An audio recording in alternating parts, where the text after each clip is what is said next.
Welcome to beautiful Palm Springs, California for the latest edition of Power Baseball.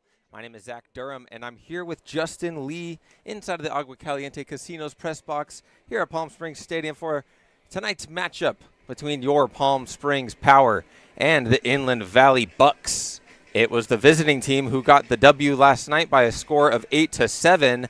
Power trailed by as many as 4 runs, ended up losing a 1-run ball game to a Bucs team that are 4-3 in the CPCL. The Power are 3-2. So game 2 tonight here at Palm Springs Stadium is a big one. We got Kenny Keller on the mound for the Power. Tell me a little bit more about him, Justin. Yeah, that's right. He's already had a couple of starts this season, but he's been somewhat reliable in that first start. Second start, a little familiarity we talked about with the Inland Valley Bucs. Last weekend on that Sunday with the doubleheader, he was in there in that game 2, pitched for 2 innings and 1/3, gave up 3 hits, let 5 runs go through. There's a few mistakes here and there. 2 of those were earned runs. He threw a hit by pitch, 2 walks, but was able to strike out 5 with a 59 pitch count. So looking for maybe a little more of a longer outing tonight to at least give him a chance to kind of settle in, do what he does best at that pitcher position. The biggest difference about that standout performance there was he was pitching a lot more fastballs than he was that all of his pitching arsenal pitches. This is a guy who's got a loaded pitching arsenal. You know, 2-seam fastball, slider, changeup, spike curve, splitter, palm ball, surprisingly. But this is when you use those fastballs, yes, you can use them, but use it to your advantage, especially against this team who got a ton of hits yesterday. They were extremely aggressive in the batter's box. So use that to your advantage. Get them to whiff at pitches tonight. Yeah, the Bucs had 15 hits last night compared to the 9 for the Power, but we'll see if Kenny Keller can have a say in that tonight. The defense behind him looks like this from left to right in the outfield. It goes Miles Walton, Jamal Ritter, and Grayson Gegg. At first base, Mark Kirkland. Second base, Dalton Thomas. At short is Cohen Goes, and at third is Cato Kleinman. His brother Casey's behind the dish as Joey Rossetti, the left fielder for the Bucs, settles in as we're just getting ready for the first pitch here at beautiful Palm Springs, California. This is not a team to gawk at all. Last night, 15 hits for the Bucs. Big number last night. This guy, Joey Rossetti, had 2 of them, 2 for 5 in the visiting team's win as strike 1 is in there from Keller to start us off. 7-10 first pitch. Here's the 0-1. That one's in there for strike 2 as Keller is ahead 0-2 to begin this ball game. Yeah, there's that kind of that slider inside that pitch right there from Kenny Keller. Expect that a little bit more tonight. The lefty kicks and delivers the 0-2. It's up and away for ball 1. How about that 85-mile-per-hour fastball? A little bit upstairs on that last pitch, but still just trying to figure it out. Let him settle in. That's all he's got to do right now. This season so far, he's faced 24 batters and allowed a 150 batting average. The 1-2 didn't miss by much. Casey Kleinman looking back at the home plate umpire. That's John DeCesar back there. Tried an 83-mile-per-hour slider on that last pitch. Missed that zone just by maybe half of an inch off the strike zone. That ball just needed to hang into the strike zone a little bit longer. That one's grounded back up the middle.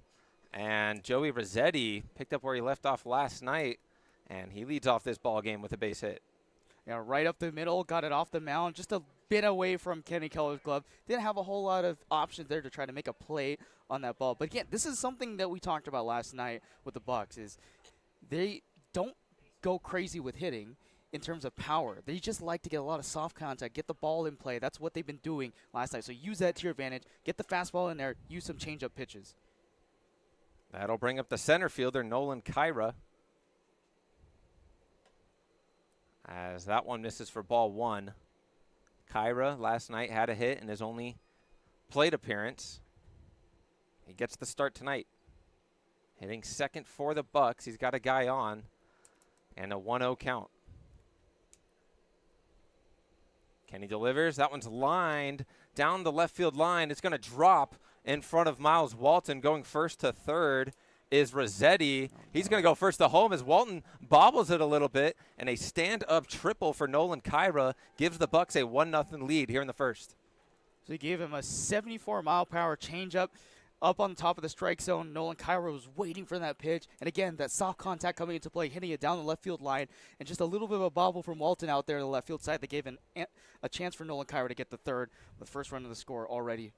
And no outs. So 2 batters faced for Kenny Keller. He's allowed a single and a triple. And the Bucs, as I said, they had 15 hits last night. They've got 2 of them already here. And they lead 1-0. George Holt, the shortstop for the Bucs, watches ball 2 as he's got an opportunity to get another run. Infield is in. Dalton Thomas at second, shaded a little farther back. And there's another ball. He's got not a lot of command on that fastball right now. Those last 2 pitches, both on the outside edges of the strike zone, way outside. Last one towards the bottom, this time a little bit upstairs. Lefty settles and fires the 2-0 pitch. Didn't miss by much on the outer half, but it's ball 3. He's just kind of trying to dot it up right now. He's missing that top part of the strike zone. Same pitch, just this time a little closer, but not enough to get the call. Trying to put one over the plate here. Gets it on the outer half for the first strike. Kyra over there at third after that RBI triple in the second at-bat of the game. Gave the Bucs a 1-0 lead. There's the 3-1. Big swing and a miss from Holt as the count runs full. That was a dangerous pitch right there. Bottom part of the strike zone corner. Same speed, 84 miles per hour, just like the last pitch. Just miss it maybe a little overswing. Trying to change the eye level here. Let's see where he goes with a full count. Nobody out still. Goes up and gets a swing and a miss from George Holt. So he goes down swinging for the first out of the ball game. So yeah, he does indeed change the eye level. He threw it at the bottom part of the strike zone. This time he goes upstairs with a high-speed fastball on the upstairs side. No chance for Holt to get a swing.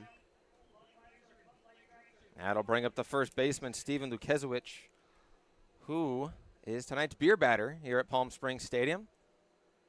For those that don't know, if he strikes out before the 7th inning, beers are $1 off in the concessions. Keller misses with ball 1 low. For the next 10 minutes, that's not enough for me to take my headphones off and run down there quickly. Might need a little bit more time. Good crowd here at the ballpark tonight. Trying to watch the Power get back in the win column after the Bucs took game 1 last night here at Palm Springs Stadium. It was the Power who went on the road to beat this team in a road doubleheader last Sunday. The first game was 7 innings pitched, and then the second one was a lot longer than the first one. That one misses. First game was 6-1 for the Power. Game 2 was 11-10. But they came away with 2 victories that day, so the Bucs had something to prove last night. Here's the 3-0 delivery. Grounded to short, hard ground ball. There's going to be a play at the plate. It's fired in there, and they get the runner out at home. Good play by Goas to field the grounder cleanly and fire a strike to Casey Kleinman at the plate to get the second out. I think what got Kyra going on that when he was there at third base is that little bobble by Goas when he was trying to pick up the ball. But thankfully he was able to recover in time, and he was able to make a play at home. So now 2 outs in the first. The Bucs still lead 1-0, but the Power eliminate that runner trying to score. So it remains 1-0. And Keller checks on Lukezowicz down at first. Isaiah Crow now at the plate. He's tonight's catcher for the Bucs.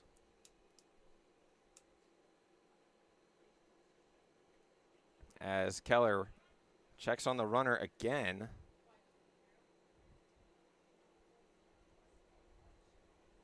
So Crow settles back in. And Crow had a hit on Sunday in that second game against the Power. He was 1 for 5 last night with 2 runs scored. He watches ball 1. He's not really having a lot of control on that fastball. This one a little too upstairs. Lefty gets set, takes a check on the runner, and delivers strike 1. Big hack from Isaiah Crow, but he came up empty. Crow just had to swing at that pitch because it was in the strike zone, lower part of the zone. Again, that one was a little bit of a drop pitch there, kind of a change-up. Able to get that call, 78 miles per hour off speeder. Good change of speed as he steps off the mound. Gives him a B or a C move to check on Lukezovic over there at first. 1-1 count with 2 outs. In the top of the first, the Bucs have a 1-0 lead. There's ball too high. 84 mile per hour fastball above the zone, trying to get the Buccaneers catcher to swing and chase a pitch.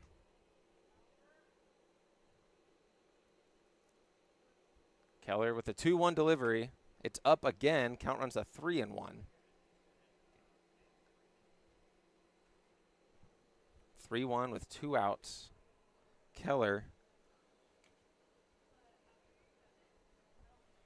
trying to get out of this jam.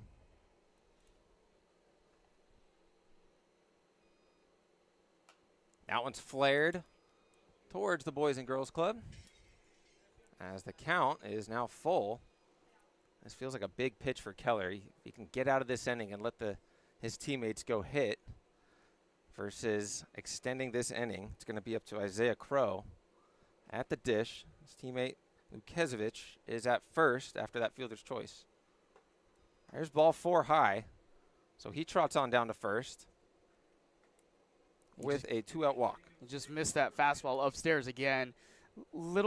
Maybe a release point was a little bit off that time on the upstairs fastball. We tried to get a swing and a miss again, just like he did to George Holt when he was up to bat for that swinging strikeout. That'll bring up the second baseman, Carter Vanderhook, as he settles into that right-handed batter's box.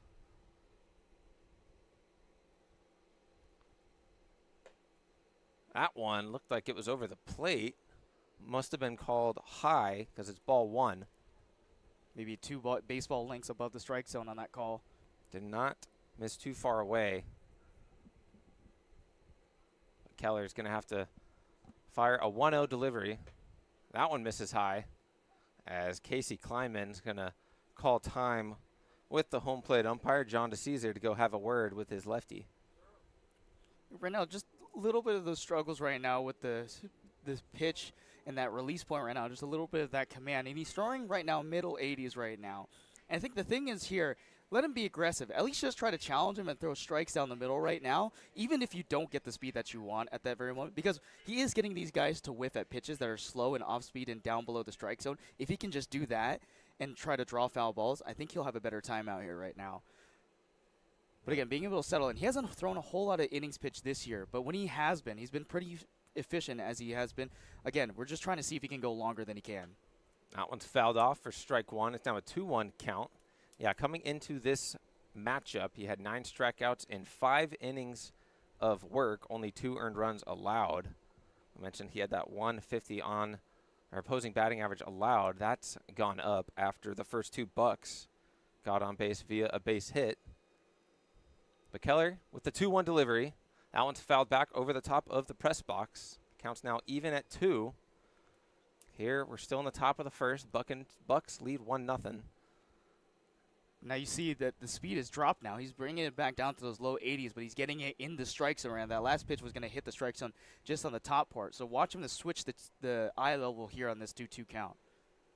Lefty kicks and fires, goes inside and gets the swing and a miss from Vanderhook to end the top of the first, but the Bucs are on the board with a 1-0 lead. Let's see if the power can respond in the bottom half. Like a family setting, you know, we come and we get into conversation, and it's comfortable here is what I guess I'll say. It's comfortable.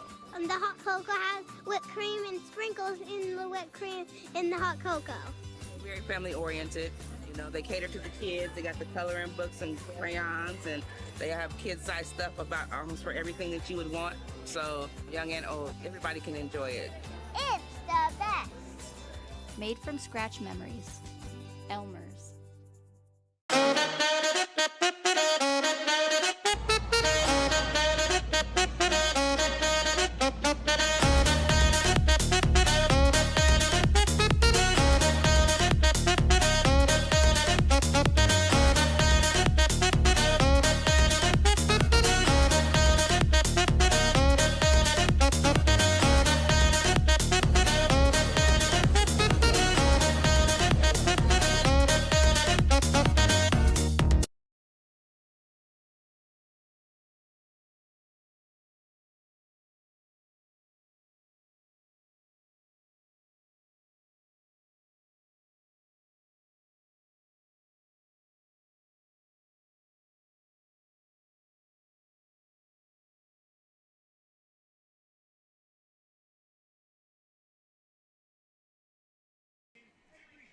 Welcome back into Palm Springs Stadium as the Power are coming up to bat for the first time tonight. They'll be going up against Klopfenstein for the Bucs.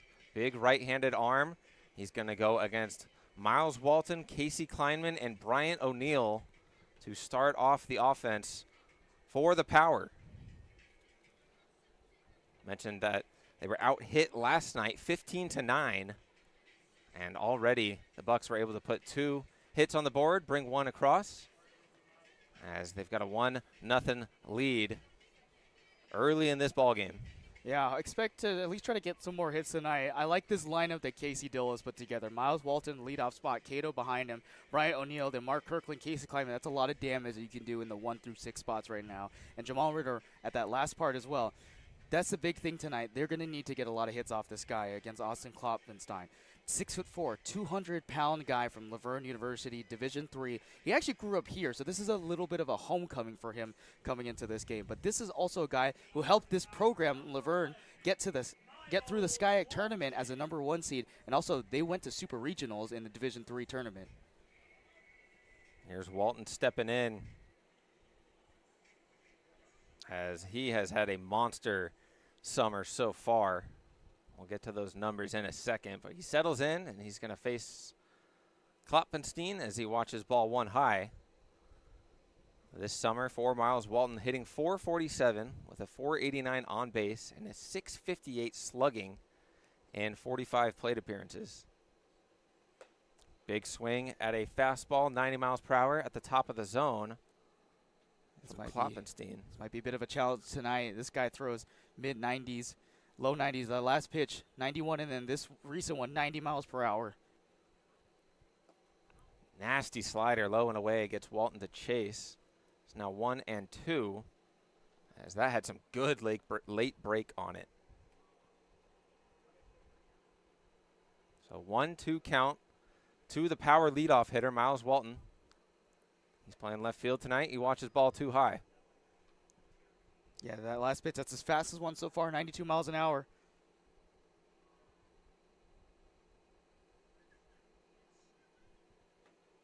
Two and 2 count. Another ball high.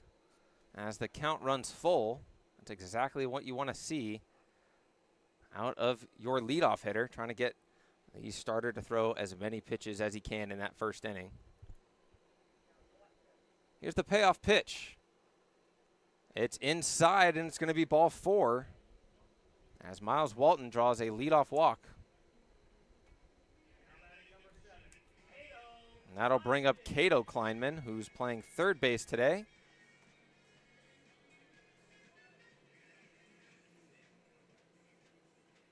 He's already got a guy on base for him. Cato pinched hit last night, and he's been pretty good off the bat so far through the small little stretch. Ball 1 from Klopfenstein. This was a guy that had a solid 3 ERA in this 2025 recent season. This was his best season yet at Laverne as a grad student. Here's the 1-0, way outside, as Walton tried to get a big secondary lead on that pitch, but he stays put at first.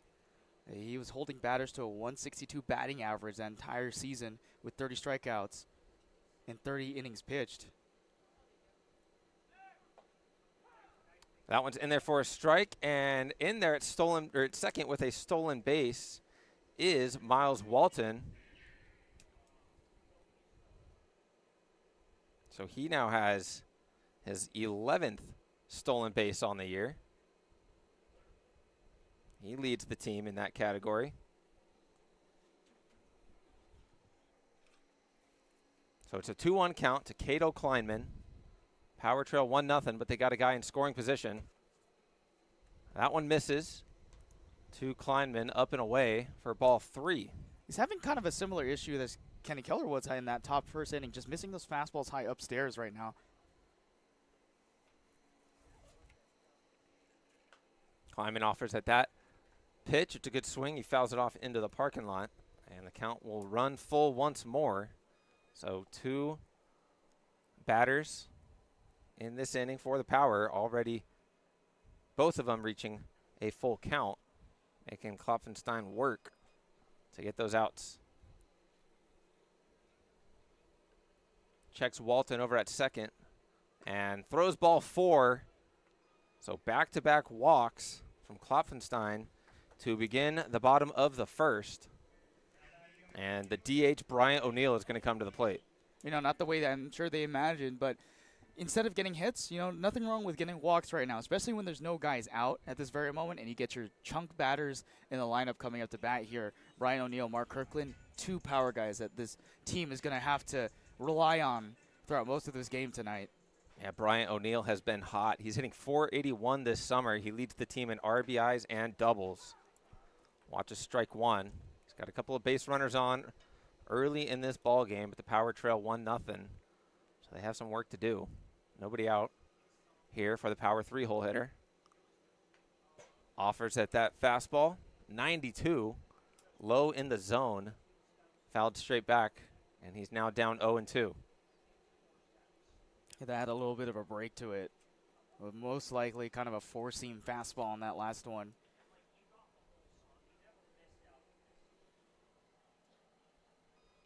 Oh, runner goes, and Walton is in a pickle here, trying to get out of it, and he's thrown out at second.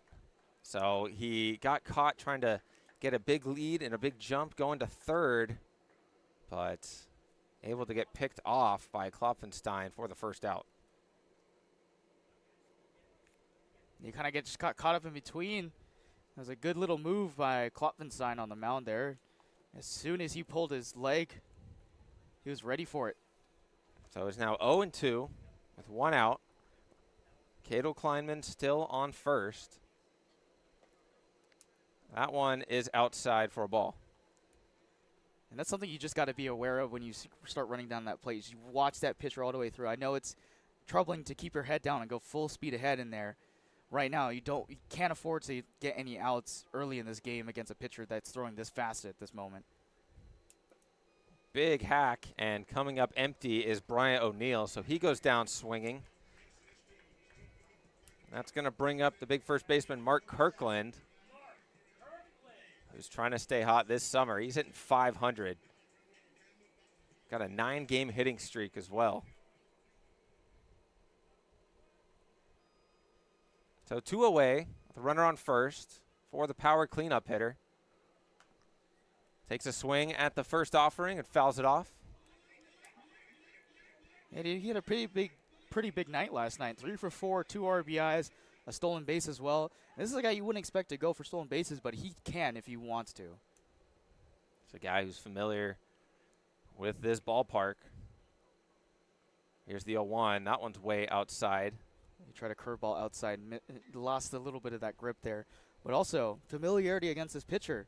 Mark Kirkland, Redlands University versus Laverne. This is inter-conference SCIAC players here. Here's the delivery from the righty. Misses low. It's now 2-1 to Mark Kirkland. Kirkland definitely knows where this guy has been as well. They played against each other in the playoffs. Played against each other the last couple years. They've seen each other. 2 Division III talents showing off. That one's roped into left field. That's going to be a base hit for Mark Kirkland. Cato advances to second with that 2-out base knock from the power first baseman. And how about that for the first hit? Just doing what he did yesterday, just getting some good hits, just trying to get singles. That's it. Gave him a 92-mile-per-hour fastball, low in the zone. He just went over it, gave it a little piece. And again, maybe that familiarity was there for him. So that'll bring up the other Kleinman as the catcher, Casey, as he watches strike 1. 0-1 count to Kleinman in the 5-hole spot for the power. They trail 1-0 with runners on first and second, 2 outs. Here's the delivery. Line back for strike 2. That was a good hack from Kleinman. A tough one to lay off of because that one was going to miss the top part of the strike zone, but it looks like it was going to come a little devious little vertical break of 18 inches there on the 91-mile-per-hour pitch. Here's the 0-2. That one catches the plate for strike 3 as Kleinman goes down looking, and the Power leave a couple of men on base. So the Bucs, through 1 inning here at Palm Springs Stadium, lead by 1. We'll be back for the second.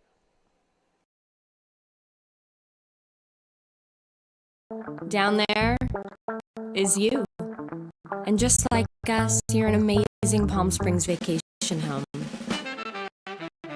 I bet we have a lot in common. Elevated, yet down to earth. A place to soak it up, sip it down, and make a splash. A place where staying in is even better than going out. Not just a place for visiting, a place for living in the moment. That moment when vacation dreams become reality. You're one of Palm Springs' best kept secrets. Let's show you off. Because you're so much more than just a home. You're a destination. You're an adventure. You're an idyllic escape. You're a happy place.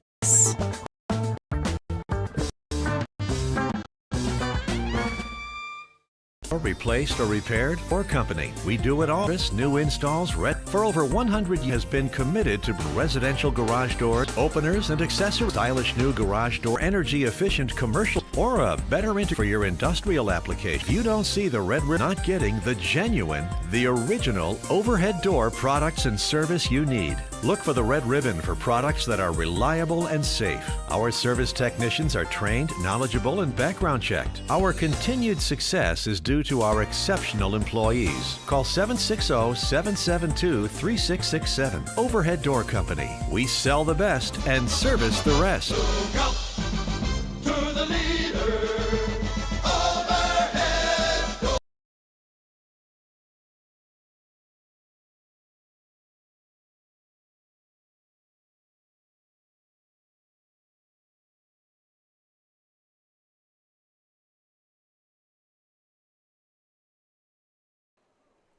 Welcome back to Palm Springs Stadium. We're in the top of the second, and settling into the right-handed batter's box is the Bucs third baseman Benjamin Carter. Kenny Keller out there for his second inning of work for the Power, and he spins strike 1 in there. I like that one. 72-mile-per-hour changeup. Got it on the lower part of the strike zone, right down the middle. Not going aggressive here. The 0-1 is high. Counts now even. So you're gonna see this a lot tonight. A lot of vertical pitches up and down, trying to change the eye level of these aggressive batters tonight. He's a real north-south pitcher. As he spins another one in, bounces away from Kleinman. This counts now 2-1. Carter last night went 1 for 4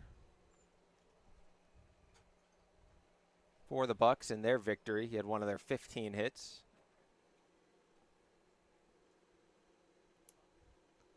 That one's up and in for ball 3. His velocity is dipping a little bit, but he's trying to figure that adjustment out and trying to get that pitch to get right in there in that strike zone. But that time he just missed a little bit. Full windup for the lefty, and big swing, flied way up into the air into left field. Walton's tracking and looks like he's under it. He makes the grab for the first out. That ball was hit a mile into the air here in the Palm Springs sky. Yeah, you could tell Benjamin Carter had a little bit of bump in that bat. He was trying to go after a pitch that was supposed to be right down the middle, but Keller gave him right inside, and he got jammed up and sent that thing flying up into space. But didn't have enough hang time to get out of the park. Sat right there for Walton to go get it. So the right fielder, Isaiah Rios, steps up. Lefty-lefty matchup here. As first pitch breaking ball dotted on the outside corner for strike 1. It's a good way to get ahead of the count for Keller. Here's the full windup once again. This one is lined out into Walton in left field. That takes a couple of steps in on the ball to catch that soft line drive for out number 2. Yeah, he was under that swing. That pitch was upstairs this time. Again, that eye level change. Just a little bit of that eye level change can mix up a batter. So Austin Klopfenstein, the pitcher, is going to get in at bat. He's in the 9 spot. No DH for the Bucs tonight. Yeah, this is an interesting move here. He has no history of being a two-way player with Laverne. Strike one in there from Keller as he's working quickly here in the 2nd inning. This is like when the days when the NL used to have just their pitchers pitching or swinging the bat in that pitcher spot instead of a DH. Takes a good hack there. Fouls that one straight back, but he's down 0-2. I think he's trying to do a little bit of a Bartolo Colon and try to get a ball in play. No batting gloves either. Pretty bold move. Here's the 0-2. Chases one, but he gets a piece of it and fouls it off. Yeah, that was a foot long off of the strike zone. 84 miles an hour was way upstairs, and you knew. 6'4" frame, he had to go after that one. That was way taller. He probably swung it like he was 6'8". Did just enough to get a piece of it to stay alive. He's going to force another pitch out of Keller, and he does the same thing here. This one wasn't as high, but it was a little off the plate. He's able to reach over and foul it off once more. 1-0 here for the Bucs in the top of the 2nd. But Kenny Keller and the power working quickly. They're 1 strike away from getting the bats going. But this is a good at-bat being put together from his counterpart. He's just going for everything right now. That pitch was on the outside corner, but that was also going to be a little bit of a paint job there by Kenny Keller. So, again, Klopfenstein just had to go for it. Not much he can do there. Right on the edge of the strike zone, according to our track man. So we'll see another 0-2 pitch from the left arm of Kenny Keller. Drops that one in there. Missed down and in. That was a good pitch with a lot of break. Yeah, that was a ton of break there. Tried the slider on the inside. Here's the 1-2. Went back upstairs, and Klopfenstein chases the fastball for out number 3 of the 2nd. They still hang on to a 1-0 lead, but the power coming up to bat when we come back. Building your business is no small undertaking, and you need the right team by your side. Whether you're just getting started or expanding nationwide, Pacific Premier Bank is here to support your business every step of the way. As your trusted banking partner, we can help guide you down the right path with customized solutions designed for your business. We'll help you achieve the success you deserve. Pacific Premier Bank. Let's build your future together.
Bottom 2nd here at Palm Springs Stadium, coming up to bat to lead off this 2nd inning is going to be the center fielder for the Power, Jamal Ritter. Yeah, Ritter last night able to reach on base twice on 2 errors. He scored 2 runs, stole 3 bases again, using that speed to his advantage last night. Only Miles Walton has more stolen bases on the team. Takes a first pitch hack and fouls it off for strike 1.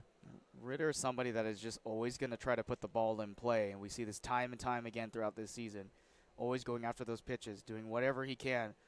This guy's got dreams to be a pro player someday, just like his cousin. That one's away for ball 1. He's been playing some really good defense out in the outfield. He's had a couple of web gems this season so far. As we like to call him here in Palm Springs, El Paseo Jewelers web gems. Yes, indeed. That one's chopped over to first base. There's going to be a race, and it's won by Klopfenstein. Wow. He had to work to get that first out, but he does so. And that'll bring up the shortstop, Cohen Goes. Now, Jamal Ritter has got a lot of speed going down that first base line, but how about Klopfenstein at 6'4", trying to make a move on there? A track race, and obviously Klopfenstein was able to win it that time. That'll bring up the power shortstop, who on the season is 3 for 18, but he's drawn 5 walks.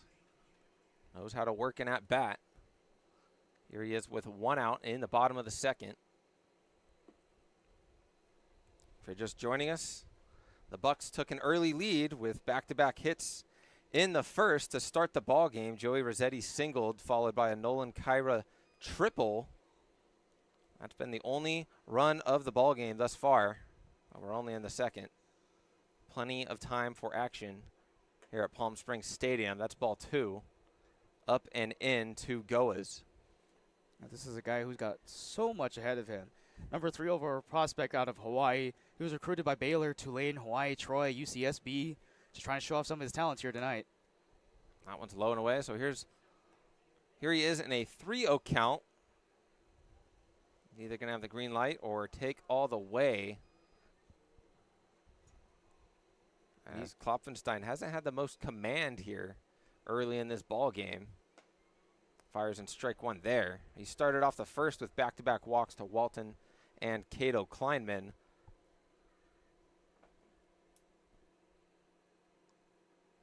Here he is with a 3-1 delivery. And that one's fouled off by Goas. Might have caught a piece of the catcher Crow back there. Inside pitch at 91 miles an hour. Just got him jammed up a little bit. The 3-2 count here.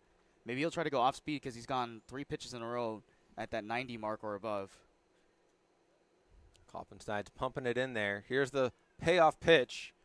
Low and away for ball 4. So another leadoff walk, or excuse me, another walk. This time it's Goas who trots down the first. That's the 3rd walk of the game for Klopfenstein, and Grayson Gegg comes up to bat for the power. He's not really trying to get the batter to whiff on any pitches at this moment, but he's just trying to dot it up right now. That one was aimed for the outside corner, just missed it by 2 inches. Here's a guy that knows how to draw a walk. It's Gegg, who watches ball 1. He's second on the team with base on balls. He's got 7 of them. Only Kirkland and O'Neill have more. Each of them have 8. But here's what's crazy. Gegg had those 7 walks in 19 plate appearances. O'Neill had 8 walks in 39. Kirkland 8 in 36. So Gegg has just as many walks in 20 less plate appearances than those guys. And he's ahead 2-0 here. This is a guy who was hitting .413, 3 home runs, 35 RBIs in his senior year of high school. Here's the 2-0 delivery. Runner goes at first. Goas is able to slide in there at second with a stolen base, the 2nd of the night for the power. Good jump there. And again, Cohen Goas using that speed to his advantage. And that throw by Crow behind the plate, just a little bit opposite side of his shortstop hole over there. On the flip side, was able to get his hand. Cohen Goas was able to get his hand under the tag. So now there's a runner in scoring position. Here's the 3-0 pitch. That one's low and away for ball 4. So back-to-back walks from the arm of Klopfenstein as Gegg trots down to first. Goas is at second after stealing that bag. And that'll bring up the 9-hole hitter for the power, Dalton Thomas. Klopfenstein has walked half of the batters he's faced thus far, but it's his team who have the 1-0 advantage. First pitch swinging from Thomas, fouls it off for strike 1. Thomas's last appearance, he went 0 for 4 against the Alameda Anchors. He was hit by a pitch, walked, stole a base, trying to get some at-bats here, but it's another guy who knows the strike zone, knows where to look for those pitches. Watches that one miss for ball 1. He made an appearance last night. He walked. He tried to use an off-speeder changeup that dipped below the strike zone. Good eye by Dalton Thomas to be able to see that pitch. That looked like a devious ball down the middle. Takes a hack at a 1-1 pitch and fouls it behind him. Yeah, this is a guy who very experienced. This is his 3rd summer with the power. Coming into this year, he was a .270 hitter in 23 and 24. part of back-to-back CPCL championship seasons for the Power. And he's a guy that manager Casey Dill talks highly of in that locker room.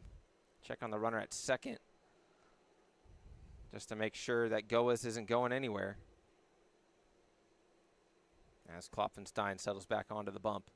Goas will go where he likes to go. I don't know what I was doing there, but 2-2, as he's had to throw a lot of pitches in this inning.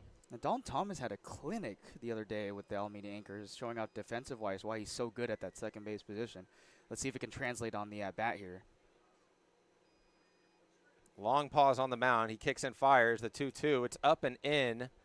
And once again, we have a full count as Klopfenstein taking his time, recollecting himself.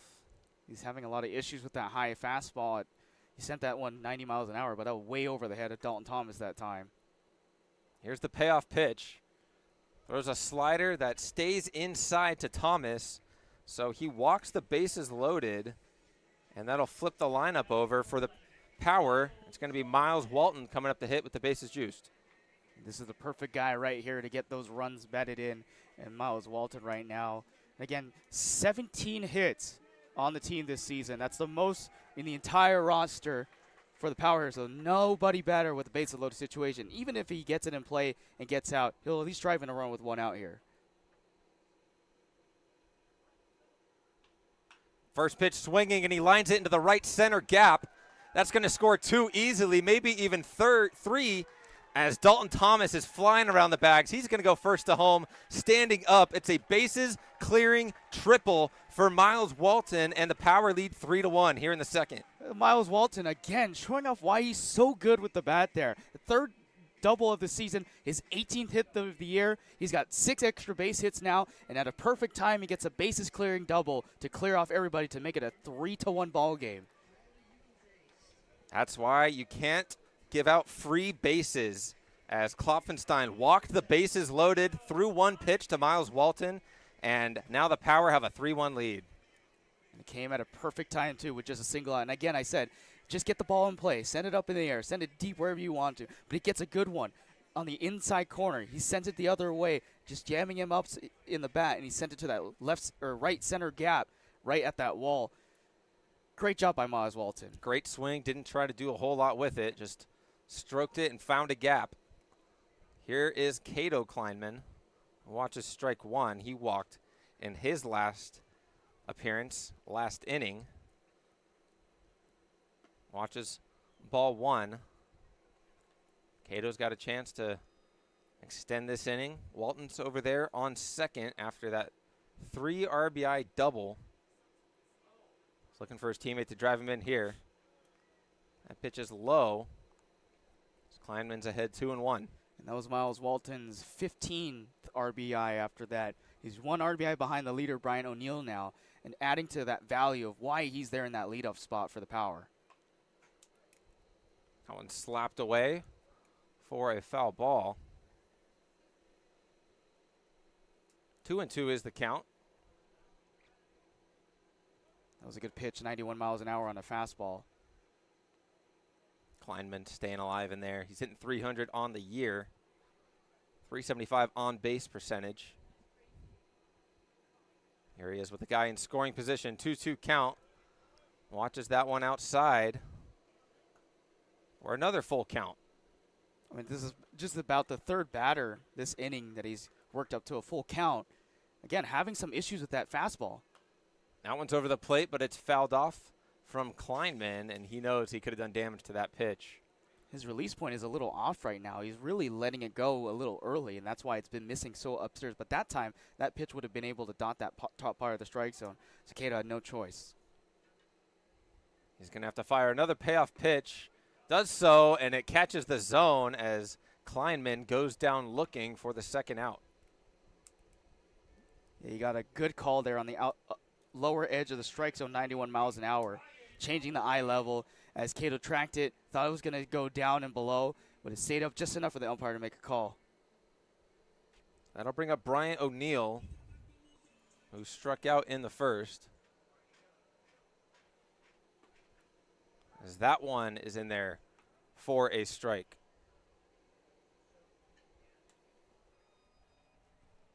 A 3-1 ball game here in the second inning. As there's another ball, as O'Neill's ahead 2-1. Excuse me, 1-1. 2 hits apiece for both teams, but it's the Power that lead 3-1. As the walks have been killing the Bucs in this inning. Still hurting them a little bit here right now. Again, that fastball just losing that control right now. He's not able to find that strike zone, but he's still painting those outside corners at least close enough to it. But nothing right down the middle yet. Breaking ball just misses outside. Count runs to 3-1 for Bryant O'Neill. The Kaufman sign, it really looks like a zone pitcher right now. He's really trying to dot up those outside edges. Swings at that one, fouls it off, and the count runs full once again.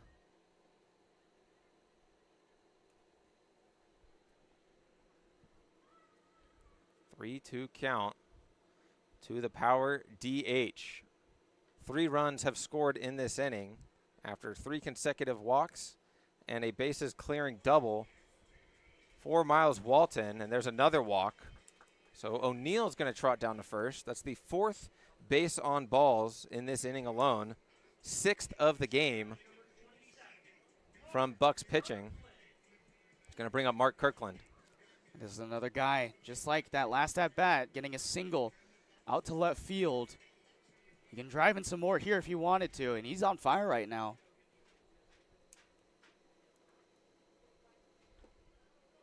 That one's in the dirt for a ball. 2 more batters away from being one time through the rotation, or lineup, I should say, in this inning alone. The 1-0, long wait on the mound. Big hack from Kirkland. He comes up empty. I think he wanted the big power home run tonight on that swing. Went full body into that last pitch. That was way upstairs at 89 miles per hour, though. Here's the 1-1 to Kirkland.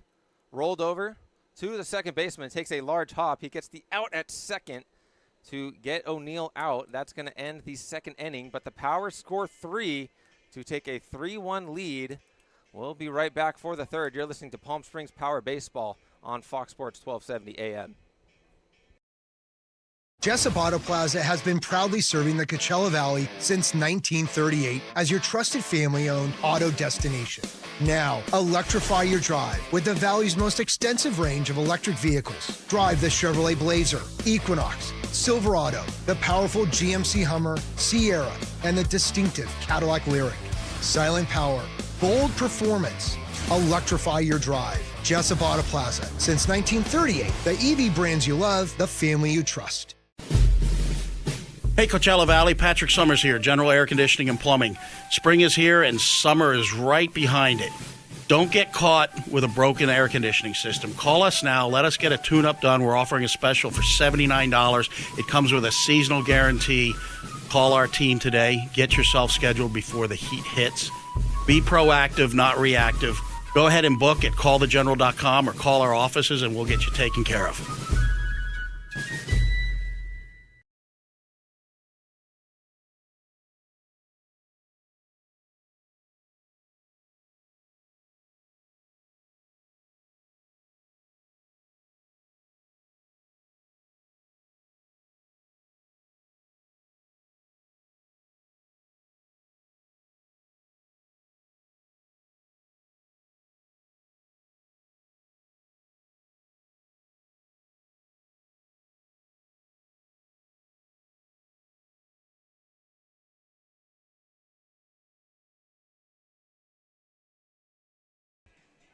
Welcome back into Palm Springs Stadium. We've reached the top of the third, and the Power have a 3-1 lead after that second inning.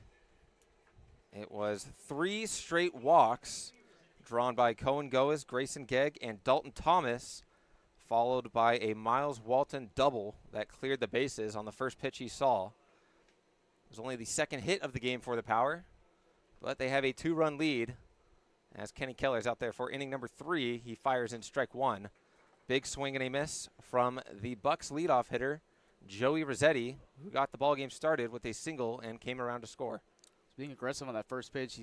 Last one was way upstairs, and he went after it. Keller throws a breaking ball low and away for ball 1. Ooh, that's the slowest pitch today, 67 miles an hour. Really wanted Rossetti to go big swing there. That must have been that spike curve that Kenny Keller throws. That was fastball here. It's grounded to third. Bobbling it over there is Cato Kleinman. And that's going to be ruled an error. Tough play, but at the end of the day, it is the leadoff batter on for the Bucs. He's at first base. And now it's Nolan Kyra who hit that RBI triple down the third base line back in the first. Yeah, that took a little bit of a weird bounce at Cato Kleiman's chest, and it came off just a little bit. He wasn't able to recover to get the throw over to first in time. First pitch swinging from Kyra. He fouls it off. So Keller's got a guy on with nobody out to start this third inning. James Williams is down in the bullpen for the Power. And they've got an arm up in the visiting bullpen as well. Looks like Peyton Lee getting loose down there for the Bucs.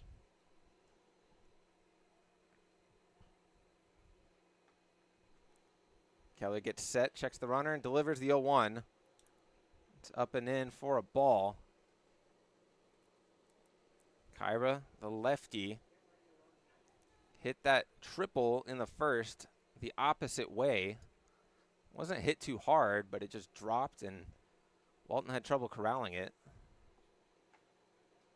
That's a nice off-speed pitch from Keller. Catches the zone on the outer half for strike 2. Yeah, froze up Kyra on that 72-mile-per-hour changeup pitch there.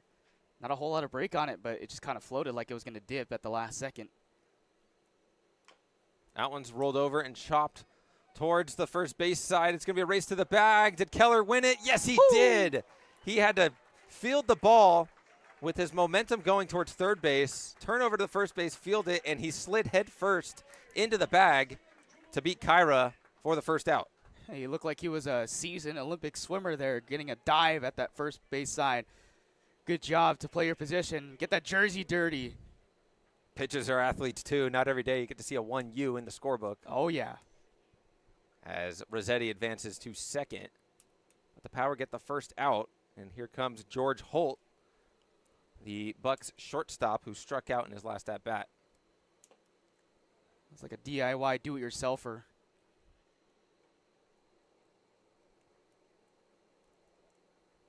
Watches ball 1. He's ahead 1-0. Rossetti on second. Nobody holding him on. Keller fires ball 1. And this is the thing for Keller, is just, yes, you're having better control of your pitches. You're just forcing balls in play. Trust your defense. That's a big part of this game tonight, is just to trust that infield defense, and they've been doing a good job so far. That one's fouled off the back netting. It was a good hack from Holt. Yeah, he's using a lot more of those off-speed pitches now in this inning. A lot of those we've seen so far, upper 70s to low 80s. That last pitch, right in the strike zone, 80 miles per hour. He's changing up the speed here, trying to throw off these batters. Here's the 2-1 delivery. That one's fouled towards the first base concession building. Count goes to 2-2 here with 1 out in the top of the third. Power lead 3-1. Both teams have 2 hits. He tried to split her there, 77 miles an hour, down and low in the zone. Here's the 2-2. Outside. And the count runs full. That fastball just up and away. For the liking of John DeCesar, home plate umpire. John Kibble is the other umpire on the field. Here's the payoff pitch from the lefty. Swing and a miss from Holt. He goes down swinging for the second out. Good pitch, good selection. Throw it outside edge, strike zone, out and away. get these aggressive batters to go swing and miss at it. And George Holt, second time swing and a miss tonight. Here's the cleanup hitter and tonight's beer batter, Lukezevich. If only George Holt was the beer batter. They've had 2 opportunities to go down to those concessions.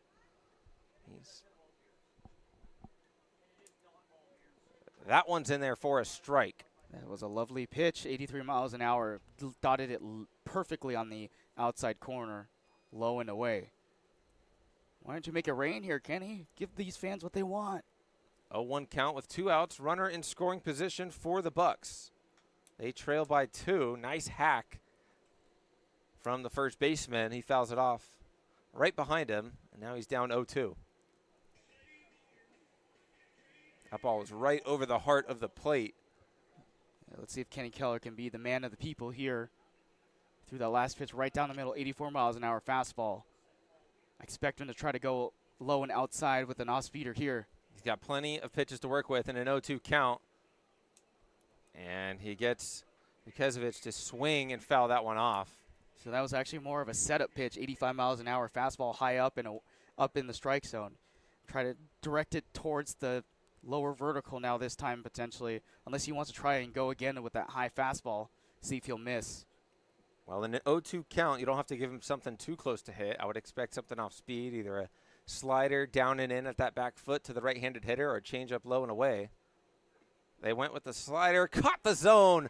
Strike 3 looking, back-to-back Ks for Kenny Keller and the power as they head into the bottom of the third. It's 3-1 here at Palm Springs Stadium. You're listening to 1270 Fox Sports AM. For 20 years, our family's mission has been simple. It all starts at Stuffed, where exceptional service meets bold flavors. Every crust, a masterpiece. Cocktails crafted to perfection, and an atmosphere that brings family and friends together. Stuffed pizza, dine-in or takeout. Savor and enjoy at our 2 locations. Quality, service, family legacy, it all starts at Stuffed. Whenever you find yourself hungry for something real, simple, and true, we're here for you. That's what a hamburger's all about. Monster Shakes, the best ice cream creations in the desert and only place in the world that serves all 10 flavors of Dole Soft Serve. The winner of the best soft serve and smoothies, home to the world's best date shake and other fun creations like ice cream nachos and the cotton candy burrito. For a limited time, come in and try your luck. Any soft serve that weighs exactly 16 ounces is free. Monster Shakes in Palm Springs and Cathedral City facing the Mary Pickford. Franchise opportunities available too. Monster Shakes, a delicious mess.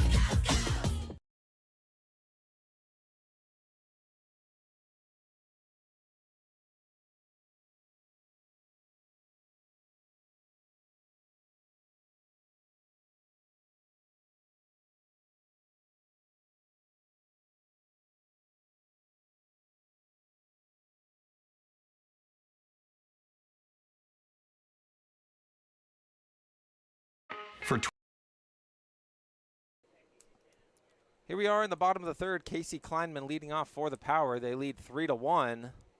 Kleinman watches strike 1. Looked like it was off the plate. He has a word with John DeCesar. But it is strike 1. Start the bottom of the third. Austin Klopfenstein is still out there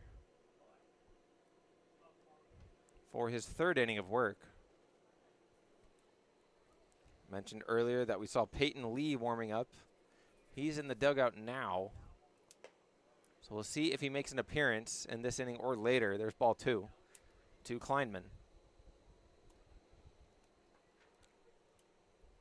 3-1 lead for the power. 2 hits apiece for both teams. There's a ball just below the knees. 89 just below the zone out of the right arm of Klopfenstein. Here's the 3-1. Way up and in. So for the 3rd consecutive inning, the Power have a leadoff walk. His velocity starting to dip a little bit too at the same time. He was right there at that 90, 92 mile per hour pitches. Right now he's sitting at that upper 80s at the moment right now. That's the 7th walk tonight that he's handed out. Yeah, 7 walks in 2+ innings. And that's going to be it for Austin Klopfenstein. And it is going to be Peyton Lee to come into this game in the 3rd inning. We'll take a break as he warms up. But you're listening to Palm Springs Power Baseball on Fox Sports 1270 AM. For 20 years, our family's mission has been simple. It all starts at Stuffed, where exceptional service meets bold flavors. Every crust, a masterpiece. Cocktails crafted to perfection, and an atmosphere that brings family and friends together. Stuffed pizza, dine-in or takeout. Savor and enjoy at our 2 locations. Quality, service, family legacy, it all starts at Stuffed. Whenever you find yourself hungry for something real, simple, and true, we're here for you. That's what a hamburger's all about. Monster Shakes, the best ice cream creations in the desert and only place in the world that serves all 10 flavors of Dole Soft Serve. The winner of the best soft serve and smoothies, home to the world's best date shake and other fun creations like ice cream nachos and the cotton candy burrito. For a limited time, come in and try your luck. Any soft serve that weighs exactly 16 ounces is free. Monster Shakes in Palm Springs and Cathedral City facing the Mary Pickford. Franchise opportunities available too. Monster Shakes, a delicious mess.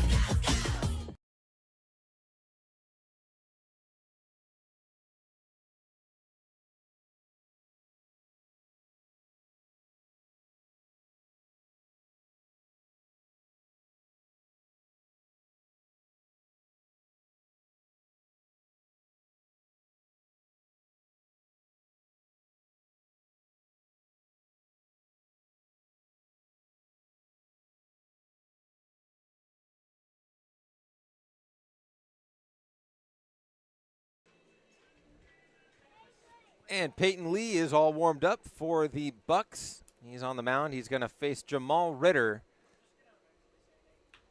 And Ritter swings at the first pitch, chops it over to second, and Ritter beats out the throw or the play. He's at first, but they get the out at second as Kleinman heads back to the dugout. Just try to get one in the play there. He got jammed up again on that inside pitch, sent it right to the second baseman. They get the lead runner, but again, that speed of Jamal Ritter working to his advantage to force the fielder's choice. That'll bring up Cohen Goes, who started the 3-run inning last time. There goes Ritter, and he's in there with the stolen base.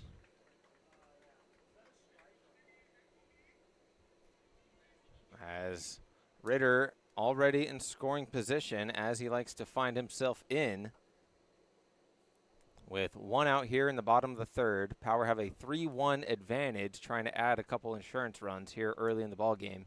He goes again, and he's in there again. There's a better throw down the line to 3rd from Crow, but Jamal Ritter is able to beat it out anyway. So now he's at 3rd with 1 out, but it's an 0-2 count for Cohen Goes. No one's going to stop him. He's going to run wild, and that was another good throw that time, and a good tag put on by Carter at the 3rd base position. But again, Ritter being able to slide under the tag and just get his foot in time before they can put the glove to his body. Lee steps off before jumping back onto the mound.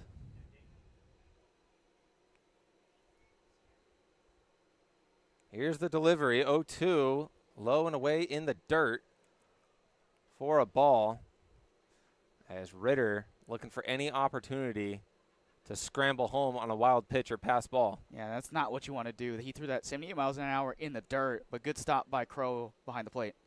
Here's the 1-2. Nice protective swing from Goes, keeps the at-bat alive. That one, 84 on the outer half. There's a nice swing from Goes just to keep it alive. That one's chopped towards the pitcher. There's no play at the plate, but the throw to first is errant. Power now lead 4-1. And he's safe over there at first. Yeah, I'm probably going to – that's definitely a hit on that there. Cohen Goes getting basically a big high hopper there. Klopfenstein, or not Klopfenstein, Payne Lee had to turn around, try to throw to first, offline, off-balance throw. Great job by Cohen Goes to drive in Jamal Ritter, and good job by him to steal 2 bases to get into scoring position. 4-1 lead for the Power here in the bottom of the third. Goes at first with 1 out. Here's Grayson Gegg. Watches strike 1. Gegg walked in his last appearance and scored on that bases clearing double from Miles Walton.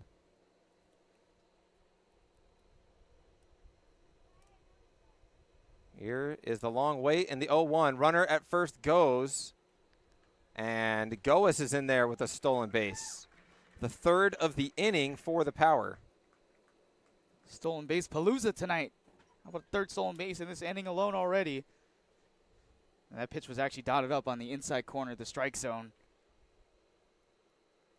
for Gegg there, and not much he could do there. Nice swing. He flares that to left field. Rossetti looks like he's under it, and he is for the second out. It was a little under that swing that time. And a little bit late, too, as that pitch was right down the middle at 86 miles an hour. Set to flying to left field. It looked like it was good enough to fall in, but too much air under that swing.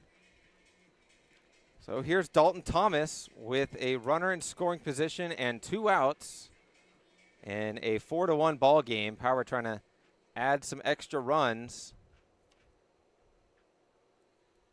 Lee checks the runner at second and fires, and he hits the back of Thomas, who tosses his bat and takes off his gear. He's at first base with a hit by pitch.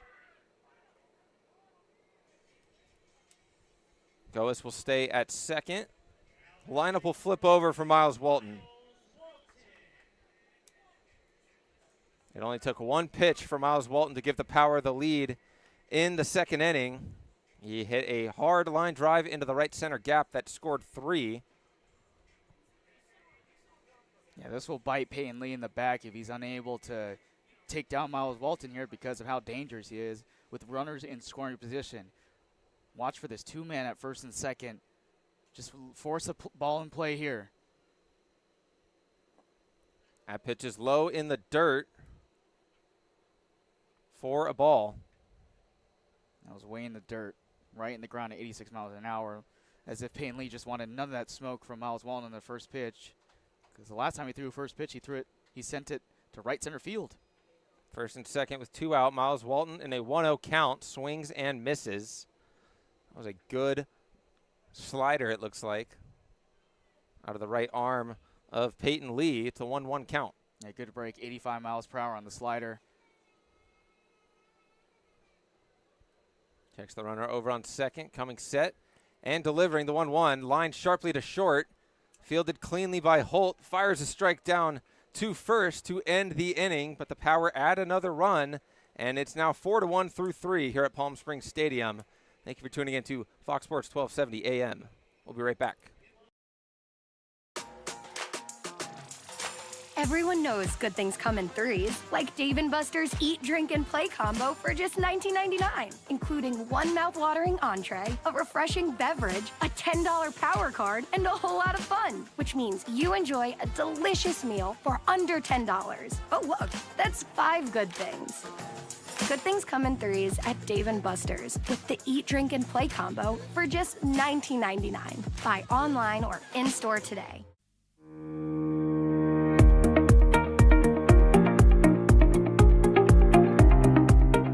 Hello, Power Baseball fans.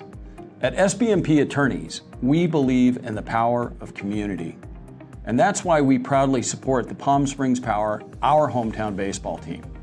After a memorable championship season in 2024, capping off the team's 20th anniversary, we're all very excited about the 2025 Power team. SBMP Attorneys and the Palm Springs Power are 2 teams that are committed to excellence, community, and the spirit of winning. We'll see you all at the ballpark.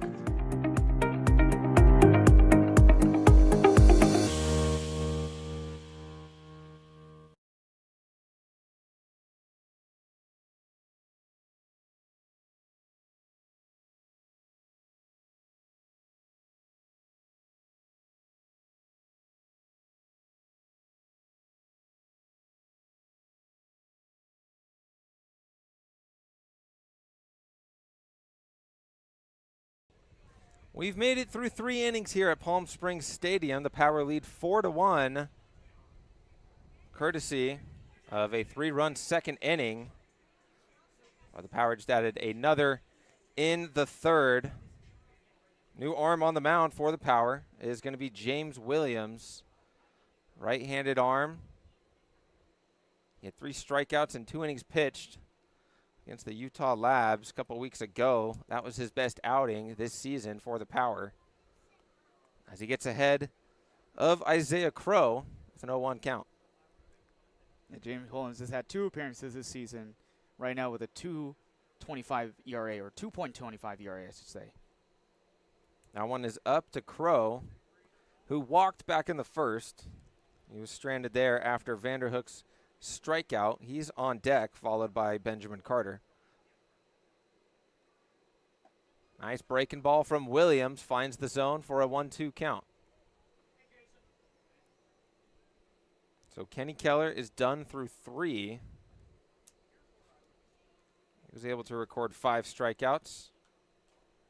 Nothing wrong with that. Just a single run allowed, 2 hits, 4 strikeouts, 3 innings pitched. We didn't get the longevity that we wanted to out of Kenny Keller, but he got the job done, and now it's up to these relief pitchers to do what they can do best. James Williams, fastball, mid-80s, slider change. Here's the 1-2. That one's flared out just beyond where the shortstop's normally playing, and he's able to come up with the first out. It's another guy that knows how to force pop flies and grounders. That time, 73 miles an hour off speeder. Definitely a change-up pitch there. Lower part of the strike zone as Crowe went after it. Little under that swing, sent it up in the air. 1 out for James Williams and the Power. Here's Carter Vanderhook, the second baseman for the Bucs. First pitch swinging, lines that one away. Behind the umpire. This is another encouraging player from the PSCL. When his time was here, 57 innings pitched, 49 strikeouts with a 3.47 ERA, and another College of the Desert project as well. That one's up for a ball. Williams, sorry, go ahead. Sorry, that's the hope. That's the hope when it comes to PSCL guys, is that they, elevate to the next level, maybe move up to the Power. This is another, I figure that a lot of players in the PSCL right now can look up to and say, hey, maybe I can play in the Power next year. That one catches the zone for strike 2 on the outer half. There's that slider, as Williams has a fastball slider change and used that slider there to get ahead in the count. Good change of speeds. Oh, and a nice hack from Vanderhook. He stays alive, though. Fastball up in the zone, 86. He's able to stay alive. Try to get him to whiff on a high fastball in the upper part of the strike zone. Again, just trying to force those pop flies and those bad grounders. Trust the infield, who are playing deep in the infield, I should remind everyone. Yeah, middle infield is way back on that line. That one's lined and chopped down the third base line. Foul ball, didn't miss by much. Still a 1-2 count for Carter Vanderhook. His father, Rick, the manager for the Bucs. Williams set, getting ready to deliver the 1-2 here with 1 out in the 4th. Big swing and a miss from Vanderhook. He goes down swinging for the second out. Goes with the high fastball again, got him to swing and a miss. Good stuff again. Perfectly located fastball above the strike zone from James Williams. He's got 2 outs here in the 4th. That'll bring up Benjamin Carter, who flew out to left field back in the 2nd. 4-1 ball game here at Palm Springs Stadium. That one's lined up the middle. Going to be reached by Kleinman. Oh. Makes the throw, but Kirkland's unable to scoop it up. Would have been a heck of a play on both ends from the shortstop and first baseman for the Power. but it's going to be ruled an infield hit for Benjamin Carter as he was flying. That was a tough play to make anyways. That was right up the middle, right between the 6'4" gap towards that second base bag. Cohen goes running all the way through, off-balance throw, had to turn his hips, trying to make a good throw to Mark Kirkland. It was off just by step two. His right side at that first base position, he tried to scoop it up, just took a little bounce out of his glove, and unfortunately in there for a hit. Yeah, it wasn't hit too hard at all, only 65 miles per hour off the bat, so Kleinman had to get to it quickly, but by the time he did, it was going to be a forced, awkward throw across the body. Excuse me, that's Goaz at short. So there's still 2 outs with a runner on first. After Carter extends the inning, it's now Isaiah Rios, the lefty. Back pick at first to check on Carter is unsuccessful as Williams walks back to the mound. Rios also flew out to left field in the second. Here he is in the fourth with a 1-0 count. Lines that one to left field. That's going to drop in front of Miles Walton. Going first to third is Carter. He's standing up, so the Bucs have runners on the corners with 2 out here in the fourth. Another good hit off there. On the outside corner, edge of the strike zone, 83 miles an hour. Went after it. That pitch, tough to get a whiff. Able to get it with the front part of the bat off the end of it. Send it flying to the opposite field. Now runners at the corners here in another. This is a situation that is going to challenge James Williams in this moment. So it's the pitcher's spot, and it's now Peyton Lee up to swing it. He came in relief for the starting pitcher for the Bucs, Austin Klopfenstein. He only made it through 2 innings, but he was in the 9th spot of the lineup. He struck out. So here's Peyton Lee in his first plate appearance. Watches strike 2. Fastball top of the zone.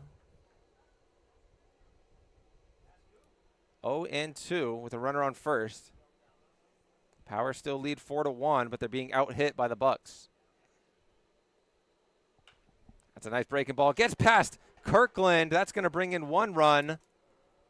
Holding at second is Rios, as we have ourselves a 4-2 ball game after that RBI hit from the pitcher, Peyton Lee. Kirkland had a small chance, but it was a tough play to make again on a crazy scoop because it took a bounce just before it reached his glove and got under him as he was diving to his right to go after that ball. Another one that was 76 mile an hour changeup. They got the right look that they wanted and sent it opposite field again. They're bringing these runs back here for the Bucs. So 2 runners on for Joey Rossetti, the leadoff hitter. He swings at the first offering from James Williams and fouls it behind home. Rossetti with a single and reached on an error made by Cato Kleinman last inning.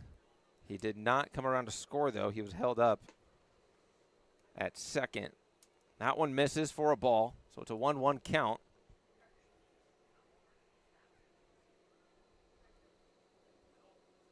Williams came in, got the first couple of outs before the Bucs have strung together 3 consecutive hits and brought a run across the board. There's a big swing and a miss from Rossetti. Now 1-2.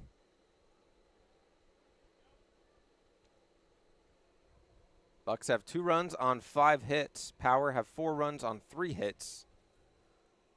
But the starter for the Bucs had 7 walks. Power have done good at throwing strikes,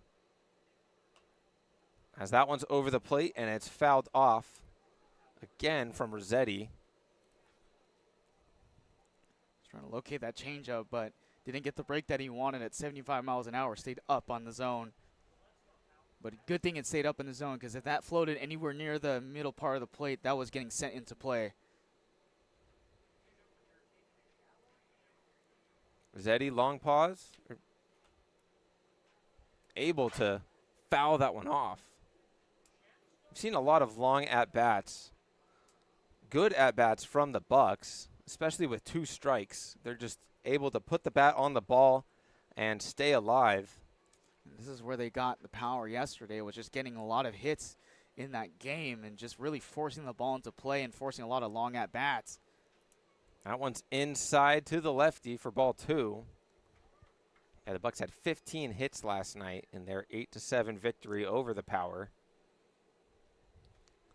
That's a big spot difference too, and giving the starting pitcher, or the relief pitcher rather, a lot of time to rest up and reload and recharge for the next half inning. Here's the 2-2 from Williams. Rolled over to first. It's going to be a foul ball. Kirkland was in the vicinity, ready to make the play. He's really shooting around the strike zone right now. Different edges, different plays, different ways. They're just really locating and just trying to force the ball to, even if it's not even a good pitch, they're going after it and trying to foul these things off to keep the at-bat alive. And this pitch, this at-bat right here, this will be pitch number 8 on the way. Here's another 2-2 from Williams. That's a good off-speed pitch, and it gets a swing and a miss from Rossetti. So the Bucs are able to add 1 run here in the top of the 4th. Their deficit is now 2 runs, but we'll be back in the bottom half of the 4th when the Power come to hit. They lead 4-2 over the Inland Valley Bucs here on Fox Sports 1270 AM. For 20 years, our family's mission has been simple. It all There's something winning in the Agua. Catch all the action at 360 Sports at Agua Caliente Casinos. Watch your favorite teams on our giant wraparound screens. See live scores on the LED sports ticker. Win big with our bar top games and enjoy great twists on bar food favorites. And with 3 premier casino locations, 360 Sports is the ultimate fan experience. For more information, visit aguacalientecasinos.com. Across the Coachella Valley, you'll find our communities powered by short-term rentals. These rentals bring visitors and dollars to the region.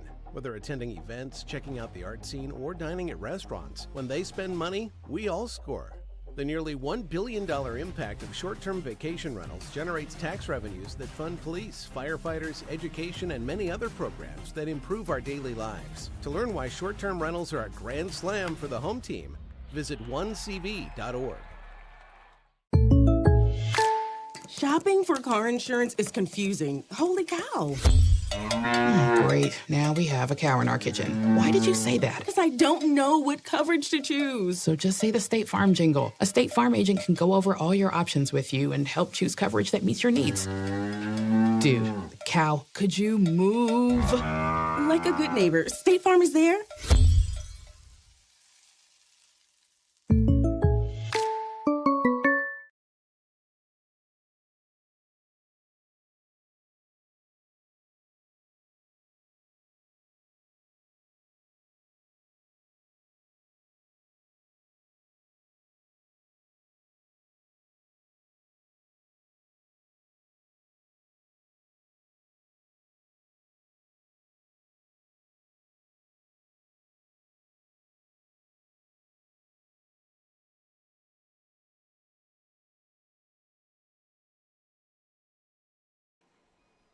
Bottom 4, Power lead 4-2 as the Bucs are hanging in there. They won last night over the Power 8-7, but they're out hitting them tonight 5-3.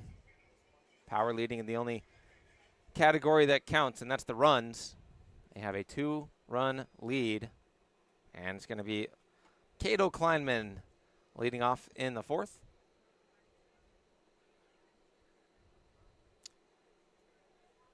It was a back-and-forth affair last Sunday with the Bucs and the Palm Springs Power on that Sunday games.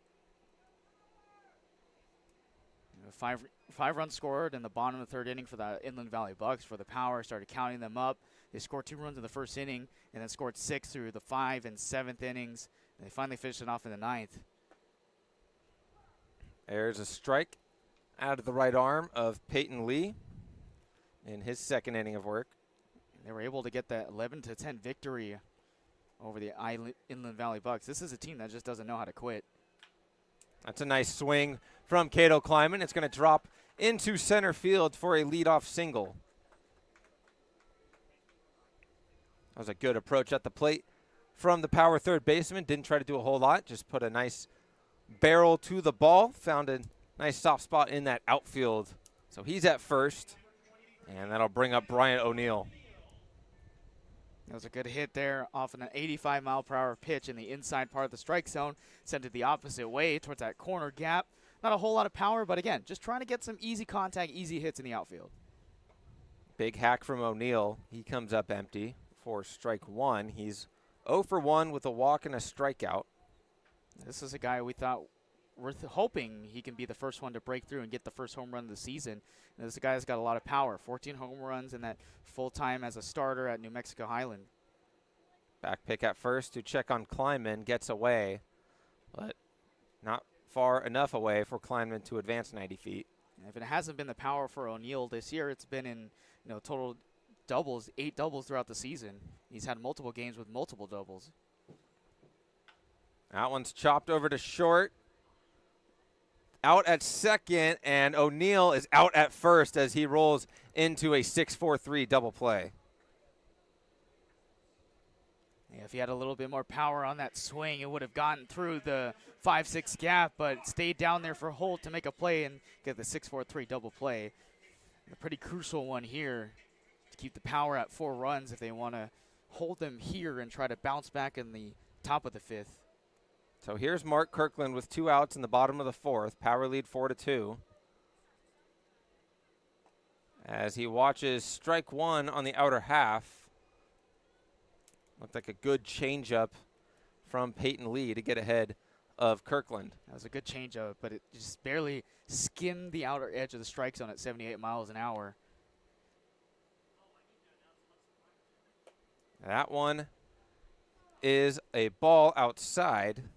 Kirkland tonight 1 for 2. So he extends his hitting streak this season to 10 games.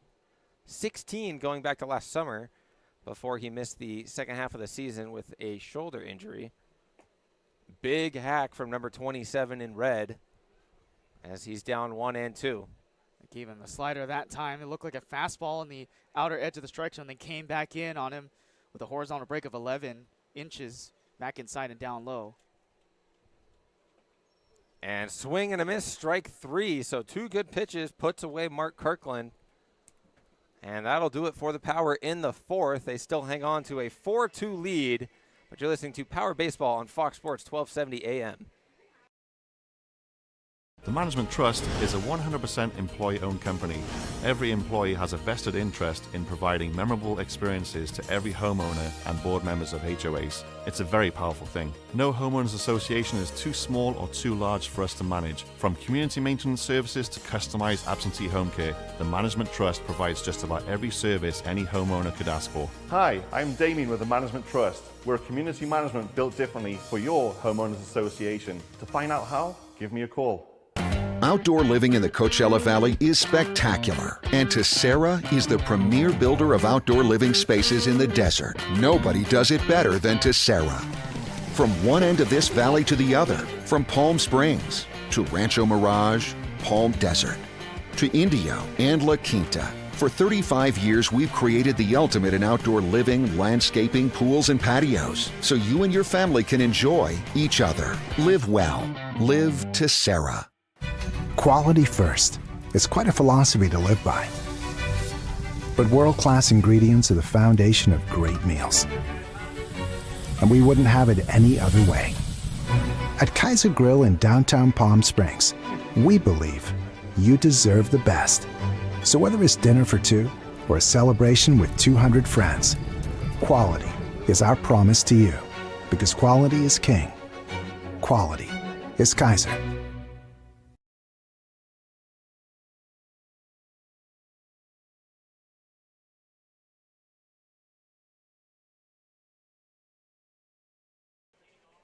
Top 5 here at Palm Springs Stadium as the Power have a 4-2 lead over the Inland Valley Bucs, trying to get payback for what they did here last night. They won 8-7 over the Power despite their late inning effort to make a comeback. James Williams on the mound for his second inning of work, and he gets ahead of Nolan Kyra, the center fielder. Got a check swing there on the low off-speed pitch. It was a breaking ball as Kyra hits it to second base, and making the play is Dalton Thomas for the first out. Routine ground ball fielded cleanly by number 8, as that's the first out of the 5th inning, and it's going to bring up George Holt. Goes back-to-back change-up pitches there at 70 miles per hour on the last one. Forced the ground ball. Another thing he's got to do tonight. That one misses low and away. Looked like that same breaking ball that just got Kyra to ground out. So good eye from Holt, who's 0 for 2 with 2 strikeouts. Watches ball 2. Williams trying to dot that fastball in the outer half. Just a little late on his release point. And Casey Dill's got Isaac Quintero, Baltazar, Woods, and Weber available tonight. Weber, who might potentially make his season debut. That one's popped up way high over towards the Bucs dugout, and reaching in and making the catch is Mark Kirkland. What a play from the power first baseman. That's an El Paseo Jewelers web gem if I've ever seen one. I'll say so myself. He had to lean all the way over that red bar above the dugout cage there in front of the Bucs dugout and had to reach over. He used his full length and wingspan to go grab that ball and steal it out of the air to get the second out. What a play by Mark Kirkland. He used his entire 6'5" frame to reach over the opposing dugout and steal an out for the second one of the inning. That'll bring up the beer batter tonight, Steven Lukezwitz.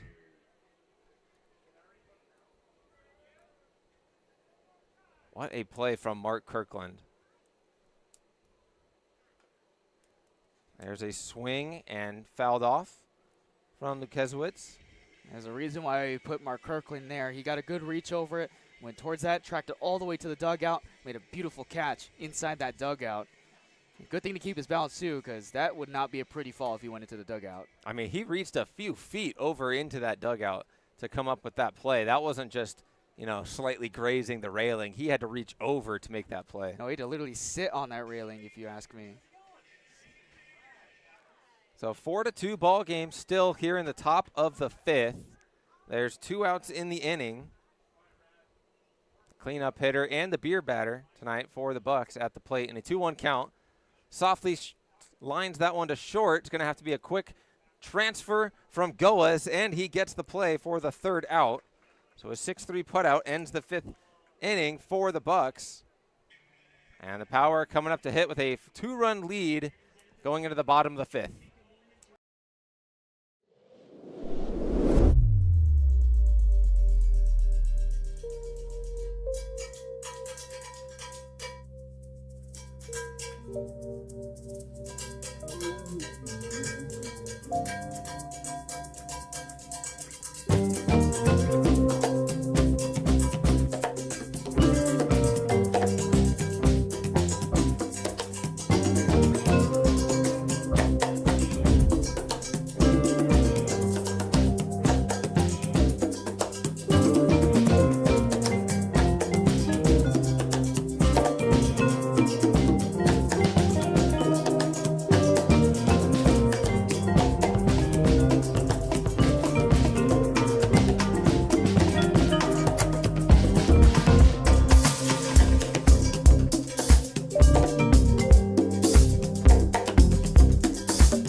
Try our big, beautiful all-day menu with more than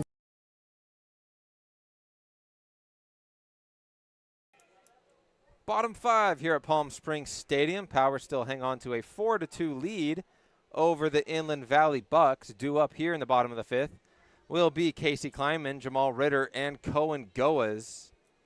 To get things started offensively for the Power. They're being out-hit by the Bucs 5-4. They were out-hit last night 15-9 in their 8-7 loss. First pitch swinging is Kleinman. He lines that one foul down the first base side. No, it doesn't look like it right now, but Payne Lee's having himself a pretty good outing here with 2 innings pitched already. He pitched a 4.70 ERA at his time in Fullerton City College. That one's softly lined to the second baseman, Vanderhook. who makes the play for the first out. Yeah, you got jammed up there on that inside pitch at 77 miles per hour. And it was actually off the plate as well. Inside, it was very close to that right elbow in the lefty's batter's box, and he just went for it, got jammed up, sent it lined out to the second baseman. So here's Jamal Ritter, who grounded out to third, lost a race to Klopfenstein, the pitcher. And it's not every day you see Jamal Ritter lose a race on the baseball field. No, absolutely not, especially with the amount of speed and amount of stolen bases he has already this season. It's tough to do, beat out a guy like that. That 1-0 offering from Peyton Lee is low. It's a 2-0 count. Jamal Ritter in his next at-bat in the third reached on a fielder's choice, stole second, and then came around to score. That one's roped into the gap in right center field. That's off the wall. Ritter rounding second. He's thinking about third. Here comes the throw from the cutoff man. Sliding into third safely is Jamal Ritter with a one-out triple.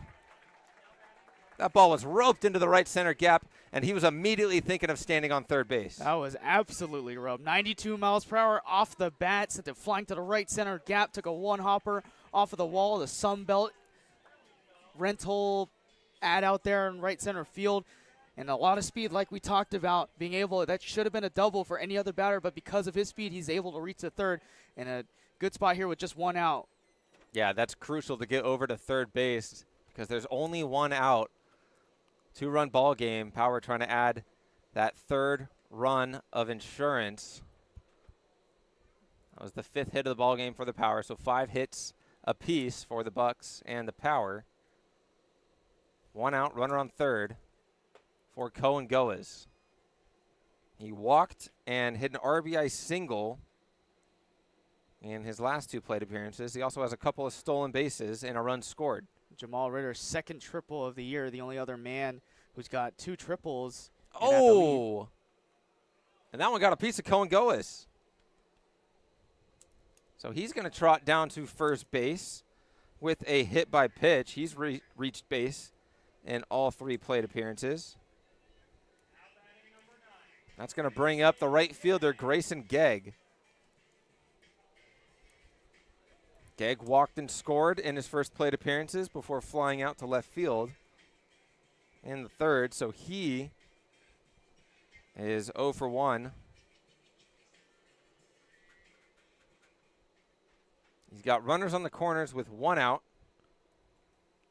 Going up against Peyton Lee for the Inland Valley Bucs here in the bottom of the 5th, 4-2 ball game.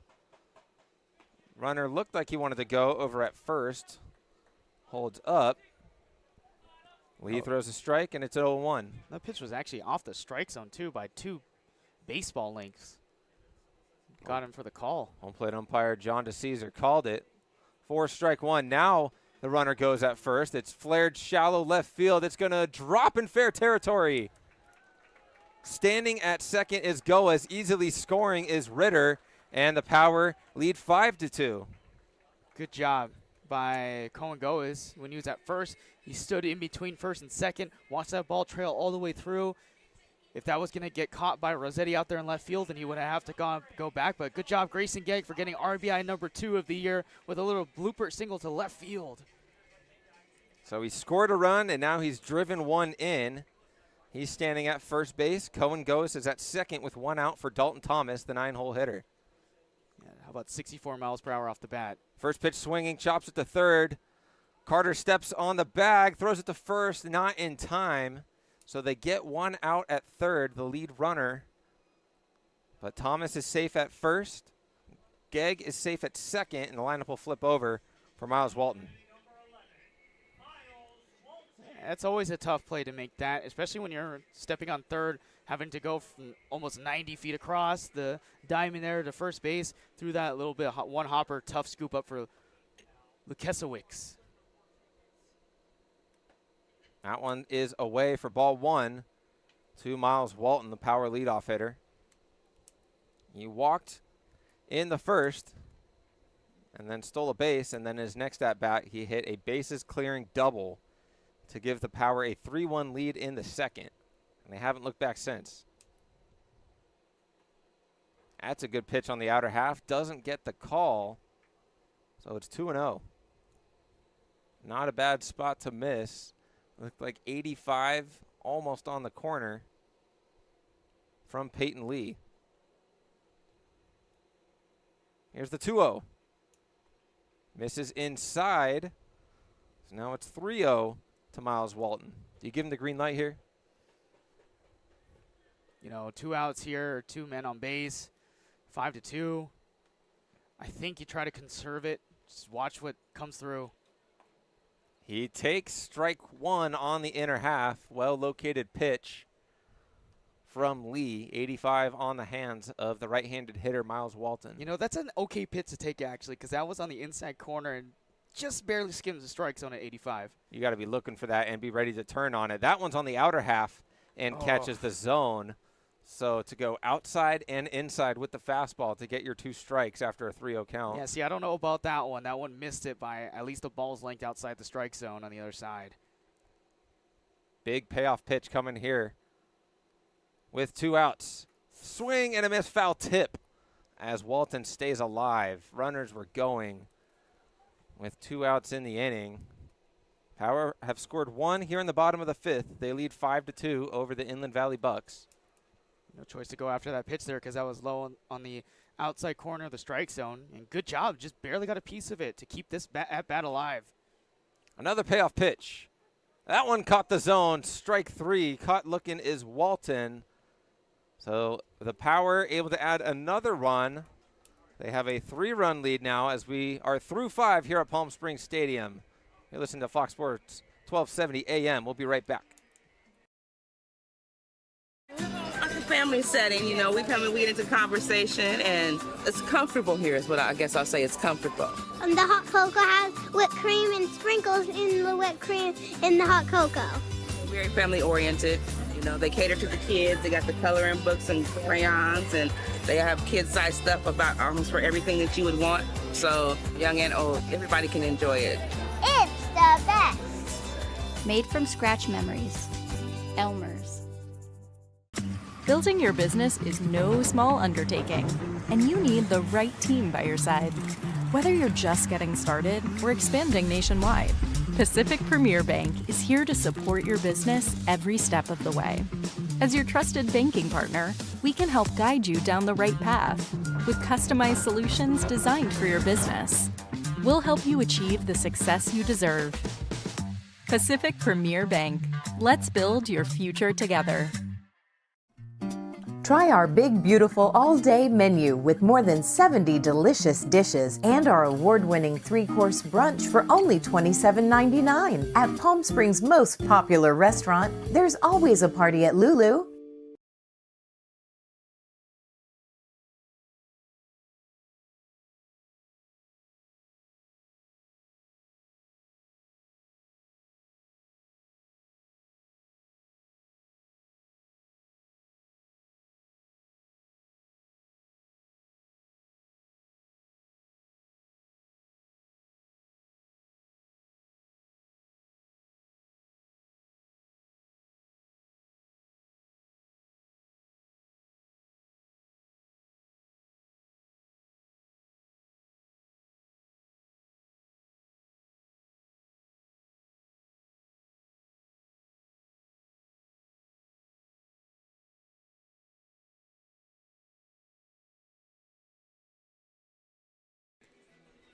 We're through 5 here at Palm Springs Stadium. They lead 5-2 over the Bucs of the Inland Valley.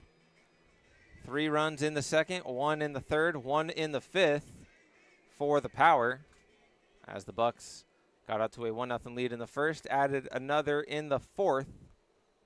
So we've gotten to a 5-2 ball game. We've reached the top of the 6th, and it's going to be Isaiah Crow leading us off.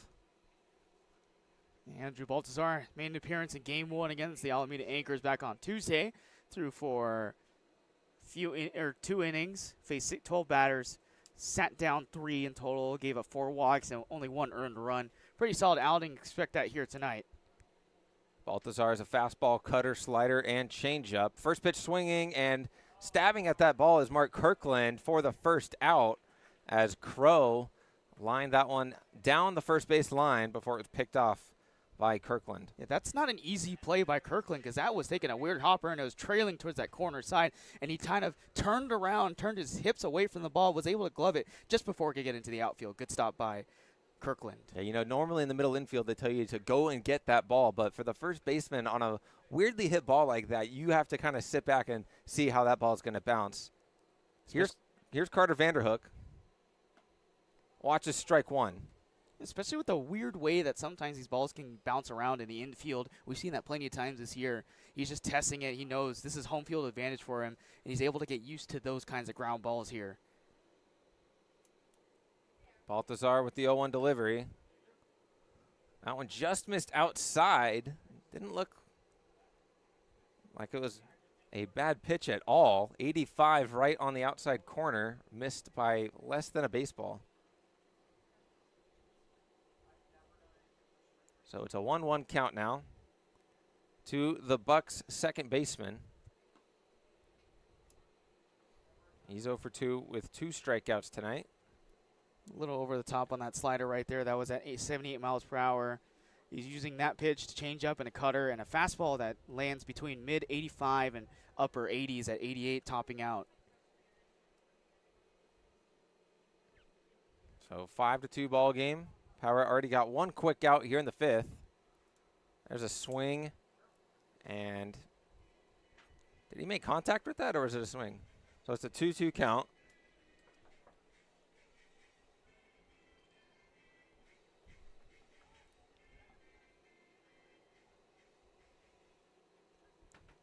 Here we go. Carter Vanderhook versus Andrew Baltazar in his first inning of work for the Power. Williams went 2. Kenny Keller, the starter, went 3. That's a good pitch. Didn't miss by much. Looked like a slider. 79 miles per hour.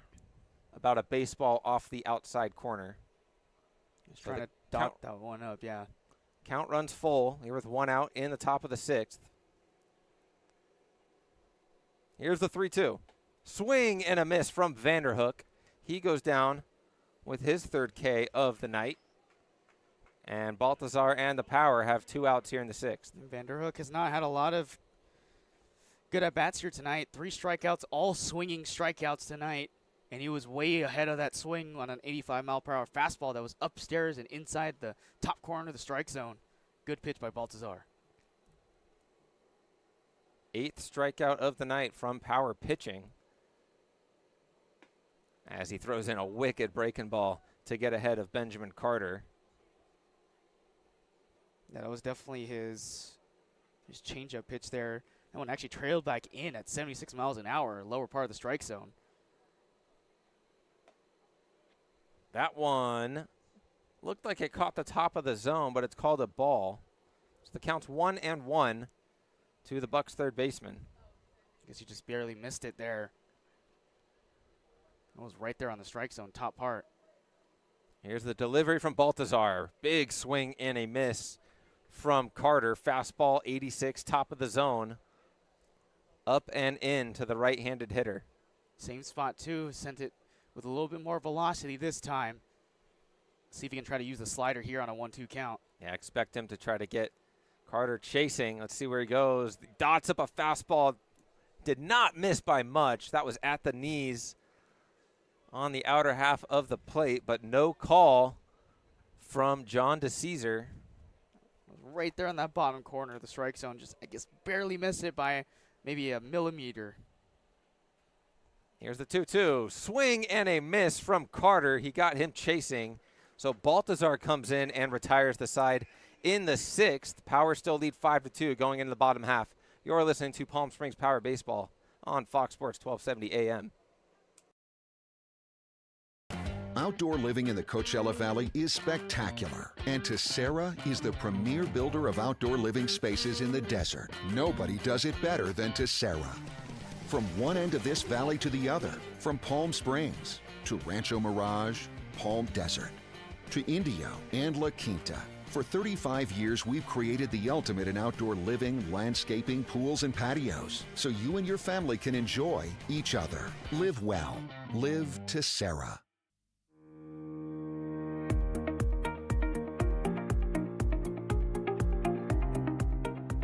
Hello, Power Baseball fans.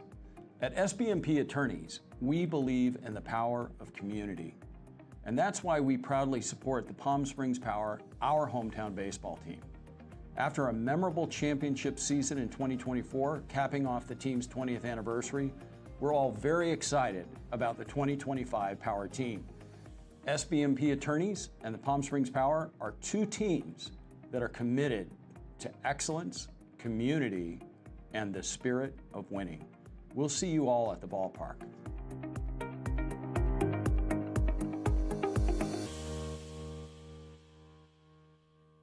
Monster Shakes, the best ice cream creations in the desert and only place in the world that serves all 10 flavors of Dole Soft Serve. The winner of the best soft serve and smoothies, home to the world's best date shake and other fun creations like ice cream nachos and the cotton candy burrito. For a limited time, come in and try your luck. Any soft serve that weighs exactly 16 ounces is free. Monster Shakes in Palm Springs and Cathedral City facing the Mary Pickford. Franchise opportunities available too. Monster Shakes, a delicious mess. Bottom 6, Power lead by 3, after they added that run in the bottom of the 5th. So it's 5-2 over the Inland Valley Bucs. First pitch swinging as Cato Kleiman slaps it down the line for a fair ball. That's going to rattle into the corner beyond the Power bullpen. Corralling it is Rossetti, but it's a leadoff stand-up double for Cato Kleiman. Have yourself a night, Cato Kleiman. Last at bat, a single to the right center gap. This time he goes the other way, ends it into the left field gap, or not the left field gap, in the corner over there with it 72 miles per hour off the bat. He went after a pitch on the outside part of the strike zone, got a good piece of it, sent it the other way, leadoff double to start things off here in the bottom of the 6th. He's reached base safely in 3 of his 4 plate appearances. As that brings up the 3-hole hitter, Bryant O'Neill, who takes a big swing and a miss at an off-speed pitch from Peyton Lee. Brian O'Neill showing a little bit of some struggles here tonight. We haven't seen a whole lot of hitting from him as lately, but he'll try to jump back on that train here. That one in a pretty similar spot to Cato's. Not as deep into that outfield, but it's on the wrong side of the foul line if you're a Power fan. That one's a foul ball for strike 2. Well, he really had to reach for that pitch. That was at least almost a half of a ruler stick outside the strike zone at 84 miles per hour. He barely just got a piece of it at the tip of the bat. Yeah, Bryant O'Neill is one of the leaders in slugging on this team. He's had a couple of games where he's had multiple doubles and 3+ RBIs. Here he is, 0-2. That one behind him. Kleinman confused on the base pass as he easily walks on down to third. 90 feet away from scoring now. I think he initially thought it was a foul ball off of Bryant O'Neill, who pulled up. And then the ball just went way beyond the glove of Crow back there. And that gave Kleiman enough time to get over to third standing up. And one of the last games for O'Neill against the Bucs, he went 2 for 2 with 2 doubles, 2 walks, and 3 RBIs. Trying to replicate that performance here in the late innings of this ball game. We're bottom 6, Power lead 5-2 with nobody out. If you're just joining us, Cato Kleiman led us off of the bottom of the 6th with a double. He's now on third after a wild pitch a couple pitches ago from Peyton Lee. Here's the 1-2. That one's flied out into left center field. Making the grab is Rossetti, tagging up. And scoring is Kleinman as that throw in from the outfield nearly got him. But it's the 6th run of the ball game for the Power as their lead extends to 4. And you'll take those any day. Lead off double for Cato Kleiman to lead off the bottom of the 6th.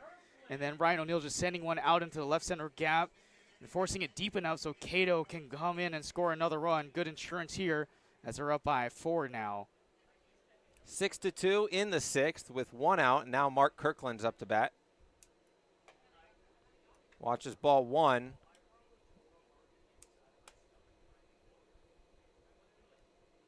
Kirkland 1 for 3 today.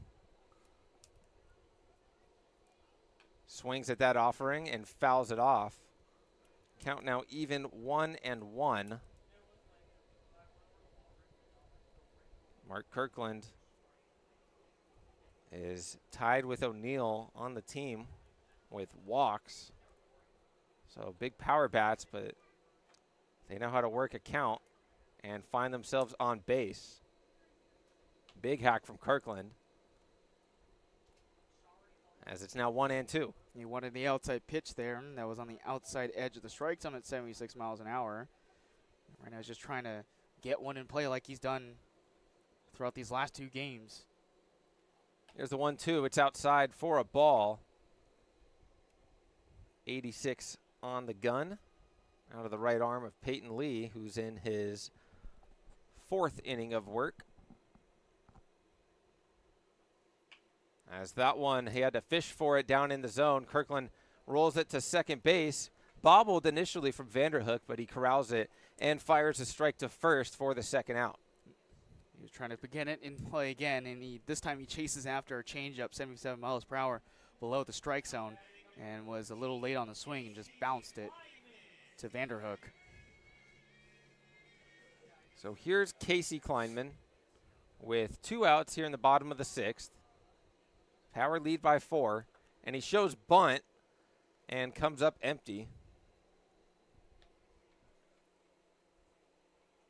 Casey trying to lay down a bunt with 2 outs here in the 6th. He walked in the 3rd and got thrown out at second on a fielder's choice. Fouls that one off down the first base line, so he's down 0-2.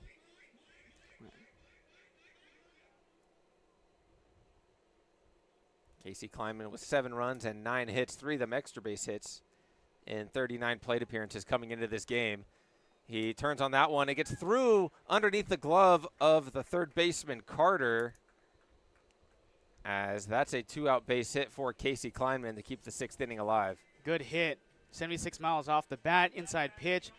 Got the hands inside, able to get that ball through just under the glove of Carter at the third base position. Good hit by Casey Kleinman. Yeah, his 2-strike approach is some of the best that you're going to see in collegiate baseball. Rarely strikes out as he puts that 2-strike pitch in play, and now he's at first base.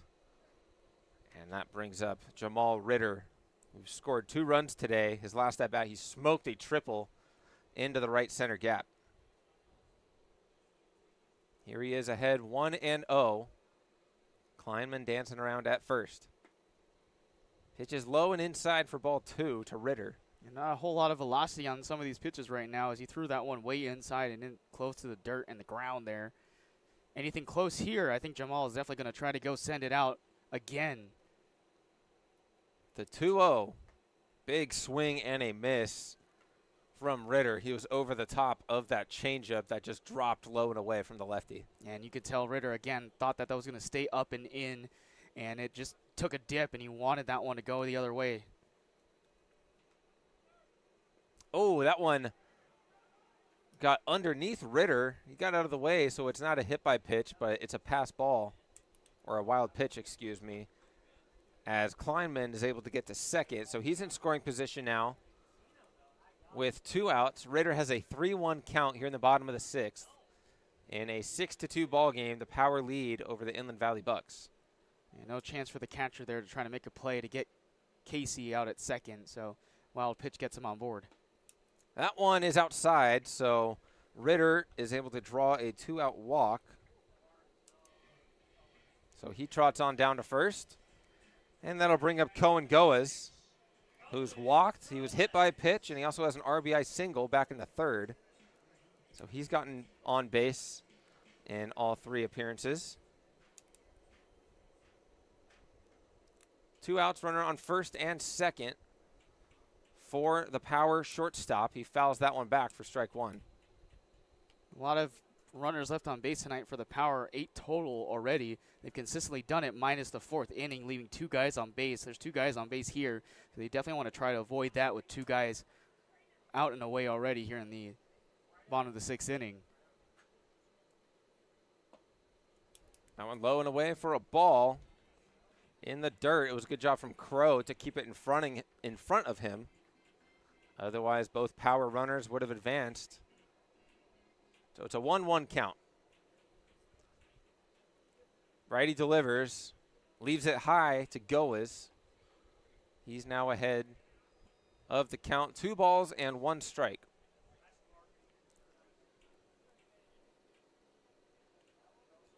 Six to 2 ball game in the 6th here at Palm Springs Stadium. Out one's a ball. Looked like it was low.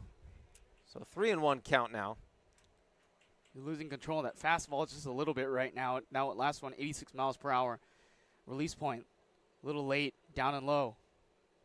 Runner at second goes, and it's a delayed steal, it's a double steal, as both power base runners advance 90 feet, so they're both in scoring position now. Kleinman gets a stolen base, Ritter gets a stolen base. Anything close here, he's going to go after it. Here's the payoff pitch. That one is flared into left center field, and coming up with the grab is Rossetti, moving to his left. So the 2 runners are stranded, but the Power add another run in the 6th. They lead 6-2 over the Bucs. We'll be back for the top of the 7th here on Fox Sports 1270 AM. Everyone knows good things come in threes, like our eat, drink, and play combo for just $19.99. Maybe the saying should be good things come in 19.99s. Maybe not. The Dave & Buster's Eat, Drink, and Play combo for just $19.99. Try our big, beautiful all-day menu with more than 70 delicious dishes and our award-winning 3-course brunch for only $27.99. At Palm Springs' most popular restaurant, there's always a party at Lulu. Jessup Auto Plaza has been proudly serving the Coachella Valley since 1938 as your trusted family-owned auto destination. Now, electrify your drive with the Valley's most extensive range of electric vehicles. Drive the Chevrolet Blazer, Equinox, Silverado, the powerful GMC Hummer, Sierra, and the distinctive Cadillac Lyriq. Silent power, bold performance.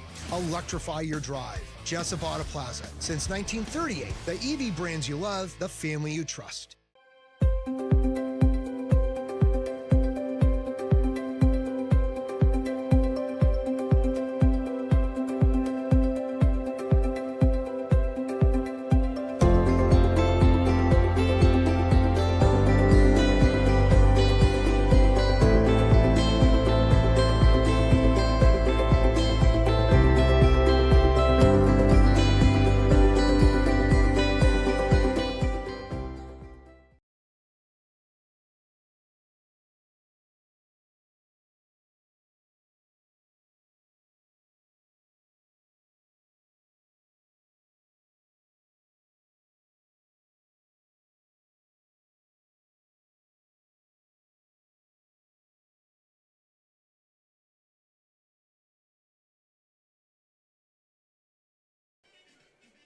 We're at the top of the 7th inning here at Palm Springs Stadium. The Power lead the Bucs by a score of 6-2.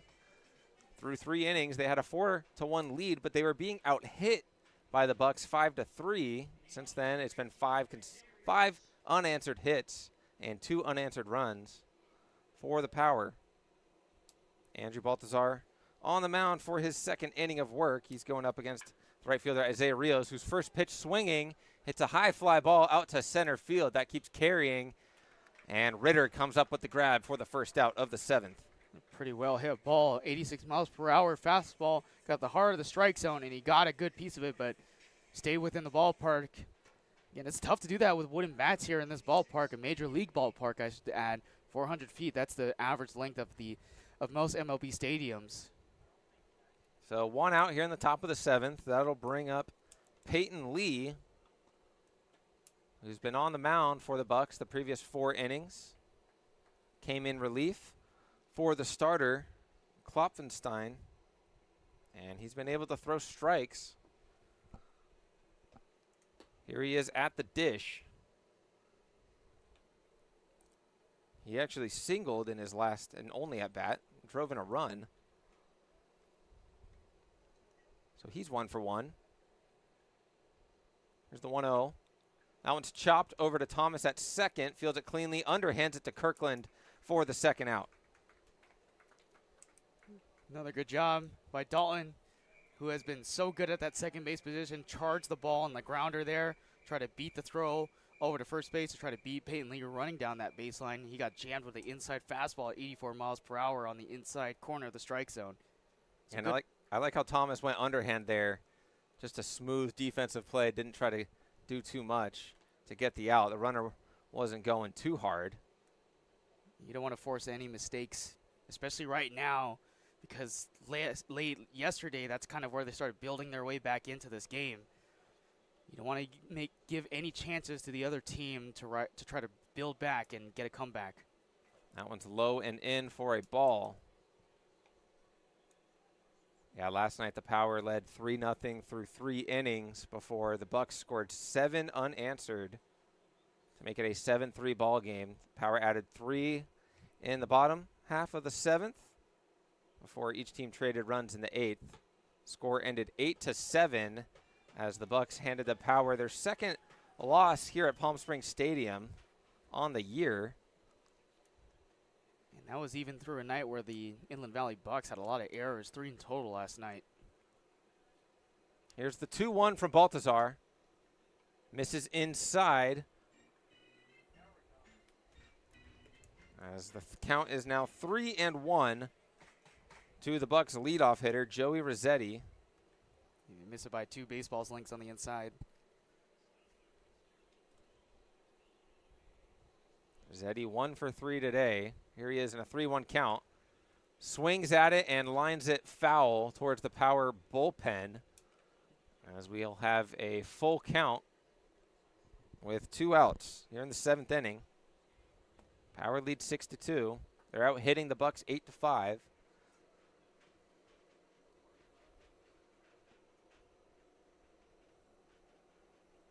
Baltazar comes set.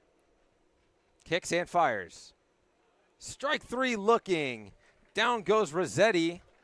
And into the stretch we go. Power leads 6-2 here at Palm Springs Stadium. We'll be back for the bottom of the 7th. The Management Trust is a 100% employee-owned company. Every employee has a vested interest in providing memorable experiences to every homeowner and board members of HOAs. It's a very powerful thing. No homeowners association is too small or too large for us to manage. From community maintenance services to customized absentee home care, the Management Trust provides just about every service any homeowner could ask for. Hi, I'm Damien with the Management Trust. We're a community management built differently for your homeowners association. To find out how, give me a call. Whether you're building, landscaping, renovating, refreshing, or simply researching, rent the right size tools for your size jobs. In store, online, or in-app at Sunbelt Rentals, where tools rule.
Bottom 7, new arm on the mound for the Bucs. It's Jack Wheaton. He's going to face Grayson Gegg to start off the bottom of the 7th. 0-1. Ball outside. Counts now 1-1. Gegg with a walk and a run scored in the 2nd, a fly out to left field in the 3rd, and an RBI single in the 5th. He watches ball too high. Most of the pitchers tonight for the Bucs: 63 for Klopfenstein, 66 for Peyton Lee. That one's in there for a strike. Counts now even at 2-2. Barely off the plate on that pitch at 89 miles per hour. 6-2 ball game. Power lead over the Bucs, who got the win last night. Check swing is foul, as the bat got a piece of that one, whether Gegg meant to do so or not. So he'll see another pitch. This is a pretty big, tall dude as well. This is 6'6", 240 pounds, freshman from Riverside Community College. Fires strike 3 in on the knees to the lefty Gegg. He goes down looking for the first out. He painted that on the inside edge of the strike zone, down low, 90 miles per hour. Bob Rost, if I should say so myself. That's tough for a lefty to just expect that pitch in that location and being ready to turn on it. Tough duty for the power right fielder. That'll bring up Dalton Thomas, who watches ball 1. He's got a walk, a hit by pitch, and a fielder's choice. Also came around and scored in the second inning on that Miles Walton double. 1-1 count to Thomas with 1 out here in the bottom of the 7th. That one's way inside. Did that one get a piece of him? Thought it did on the initial get-go. I don't know. Doesn't look like it, as he's still got the bat in his hands as he circles back to the right-handed batter's box for a 2-1 count. It's either that or it touched the knob of his bat, but no call. Swings at that pitch on the inside, at 90 miles per hour, and he was waiting for it, just couldn't keep it fair. 2-2 is the count now. And just a half swing at that nasty slider low and away from Thomas, as the new guy, Jack Wheaton, comes in and gets back-to-back strikeouts to start the bottom of the 7th. It's like a sword and a half the way he swung that at that pitch on the outside edge at 81 miles per hour with the slider. Another tough pitch thrown by this right-handed man at 6'6". So here's Miles Walton, the left fielder for the Power tonight. Mentioned he had that bases clearing double back in the 2nd. That gave the Power a 3-1 lead. And they've held on to it since. Nice swing from Walton, but he fouls it back. The count's now 1-1.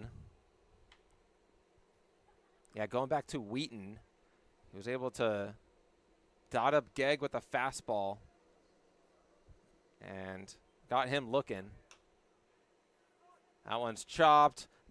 8 up by the third baseman, Carter, and safe at first is Walton. They're going to rule that an error, but I think with Walton's speed, he was probably going to beat it out anyways. Either way, he's standing at first base with 2 outs in the 7th. Got a good ground ball and a low part of the strike zone pitch at 89 miles per hour. That's a tough play on a one-hopper, and the speed of Miles Walton, who's got so many stolen bases this year, showing off why it's hard. That one's in there for strike 1 to Cato Kleinman, who hit a leadoff double and scored last inning. Yeah, they just changed the ruling to a hit on that previous, so it wasn't an error, it was a hit. So a 2-out single for Walton. That's his 2nd hit of the game. He's at first with 2 outs. 1-1 count to Cato Kleinman. Walton steals, and he's in there at second base with his 2nd stolen bag of the game. His 2nd stolen base of the night. He's driven 3 RBIs, got this team out in front. A double earlier in the 2nd, and a single now, just beating it out on the throw. What a night Miles Walton's having. Power have 7 stolen bases as a team tonight, as that one misses for ball 3. Cohen Goes has 2. Jamal Ritter has 3. Casey Kleinman has 1, and Miles Walton has the other 2. That one's a walk to Cato Kleinman, so he'll trot on down to first. That'll bring up Bryant O'Neill, who's 0 for 3 with a walk and a sac fly. Excuse me, 0 for 2 with a walk and a sac fly. He's looking to get his first hit of the ball game. It was a good start to the inning from Jack Wheaton, getting 2 strikeouts in a row, but since then has been struggling to really get batters out now. That one's in there for strike 1. So I'll have to correct myself. That was actually the 8th stolen base of the night for the Power when Walton swiped second base. So he's in scoring position. Cato Kleiman's at first. 6-2 ball game. Power lead over the Bucs. That's a foul ball off the bat of Bryant O'Neill. He's down 0-2. Yeah, they just matched their team total from last night as well with 8 stolen bases as well. So they're right there at that mark. And with Walton at second and Cato at first, 2 guys who's got a lot of speed and a lot of stolen bases this year, they could break that through. There they go. 0-2. Both runners are on the move. It's fouled off and creeping into foul territory. Carter, the third baseman, tried to make an insane play over there. But he comes up empty. Yeah, he tried to make a catch where our fans are down there on the umbrella section or tabletop section. I'm not sure what the official name is, but the VIP here at Palm Springs Stadium. VIP section of our stadium. I mean, he didn't really have a chance on that play anyways. I think he was trying to do what Kirkland did earlier in the game. 0-2 count to Bryant O'Neill. Trying to keep this at-bat alive. He's got a couple of guys on, and he watches ball 1 high. O'Neill hit that sac fly in his last at-bat to bring home the 6th run of the ball game for the Power. They've just been slowly adding more runs after their 3-run second. That one's flied out to center field. And coming up with the grab is Kyra for the 3rd out. So a couple of guys stranded for the Power in the 7th. They still hang on to a 4-run lead here at Palm Springs Stadium. We'll be back for the 8th inning as you've been listening to Palm Springs Power Baseball on Fox Sports 1270 AM.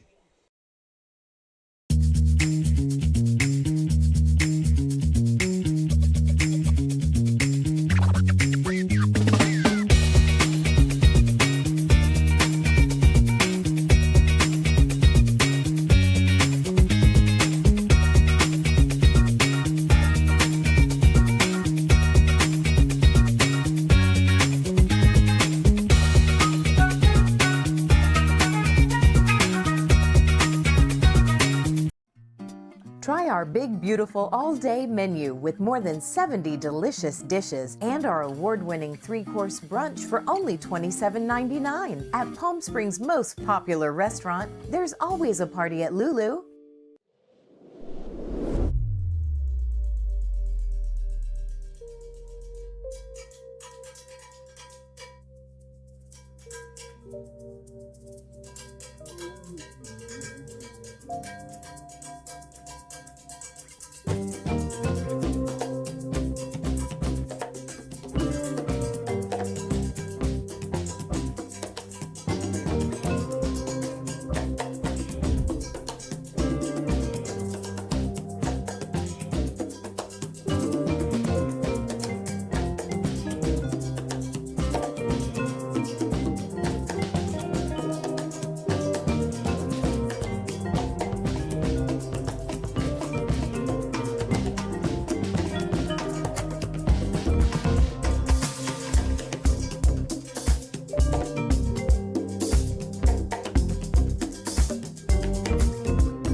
Power leads 6-2 through 7 innings here at Palm Springs Stadium. They're trying to get revenge against the Inland Valley Bucs after they beat the Power last night 8-7. Power are 3-2 in the CPCL. Bucs are 4-3. This is an all-important game 2 of this weekend series between these two teams. Nolan Kyra, the center fielder, leading off in the 8th for the Bucs. New pitcher on the mound for the Power is Chapman Weber, who comes in and gets ahead 0-2. Yeah, Chapman Weber, freshman, 6'1", making his Power and season debut. 175-pounder from Menifee, California. Spent time at UCSD from Palomar Valley High School. That one's up and away for a ball, but he's still ahead 1-2 to the Bucs center fielder. This was an All-CIF Division II Southern Section player, Ivy League Pitcher of the Year in 2024, pursuing a career in insurance if he doesn't get to the pros. It was a wicked breaking ball that never got to the outer half of the plate. So it counts now 2-2. He said it's either that or he wants to become a history teacher. But because of his time at UCSD, he's a big Ponders and Chargers fan. So you're kind of man. Here's the 2-2 delivery, and he gets Kyra to chase low and away, so he comes in and gets a strikeout to start off the 8th. Like a sinker, 89 miles per hour that went low below the strike zone, got him to whiff and swing and a miss. Good start to the young debut and career of Chapman Weber with the power. He starts out with a K. Here's George Holt, who's 0 for 3 with 2 strikeouts tonight, the Bucs shortstop. His team trailed by 4. That one's low for a ball. 1-0. 5 hits for the Bucs. 9 for the Power. And that one's in there for a strike. Last hit for the Bucs came back in the 4th inning. That's ball 2. That hit came from Peyton Lee, who was the second pitcher in this ball game for the Bucs. Since then, it's been a couple of 1, 2, 3 innings, 3 of them actually, for Power pitching, largely in part to good performance from Baltazar. That one's popped high over towards shallow left field. It's going to be the shortstop, Goas, who comes up with the play. That's the second out. Popped up in the air there for Goas. Initially, it was going to be Cato Kleiman, but he got called off by Goas, who had a better view of that ball, with Cato Kleiman turning his shoulder around, trying to track that thing. But good job from Goas to communicate with his man and get the put out. So 2 outs here in the top of the 8th. And that'll bring up the first baseman, Steven Lukesiewicz. Big swing and a miss. I like the addition of using a changeup slider to go on the outside edge of the strike zone, getting him to swing and miss. Aggressive swinging hitter. Another one as a big hack comes up empty for the Bucs first baseman. He's down 0-2.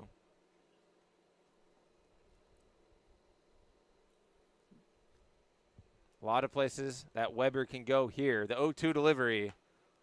Try to dot up a fastball on the outer half, 90 miles an hour. Just misses on the outer half of the plate. Almost skimmed the strike zone too, almost. That's a 50-50 call there for the umpire. He'll do it again. The 1-2. That one's over the plate for strike 3. As Chapman Weber comes in and gets 2 strikeouts in his Power debut. As we head into the bottom of the 8th, Power still have a 4-run lead. Listen to Power Baseball on Fox Sports 1270 AM. We'll be right back.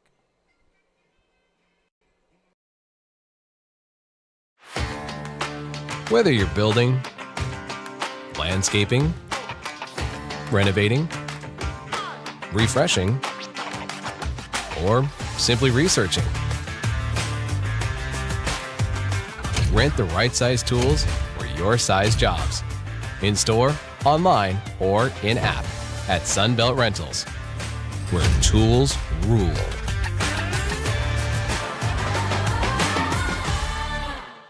Outdoor living in the Coachella Valley is spectacular, and Tessera is the premier builder of outdoor living spaces in the desert. Nobody does it better than Tessera. From one end of this valley to the other, from Palm Springs to Rancho Mirage, Palm Desert, to Indio and La Quinta. For 35 years, we've created the ultimate in outdoor living, landscaping, pools, and patios, so you and your family can enjoy each other. Live well. Live Tessera. Shopping for car insurance is confusing. Holy cow. Great. Now we have a cow in our kitchen. Why did you say that? Because I don't know what coverage to choose. So just say the State Farm jingle. A State Farm agent can go over all your options with you and help choose coverage that meets your needs. Dude, cow, could you move? Like a good neighbor, State Farm is there.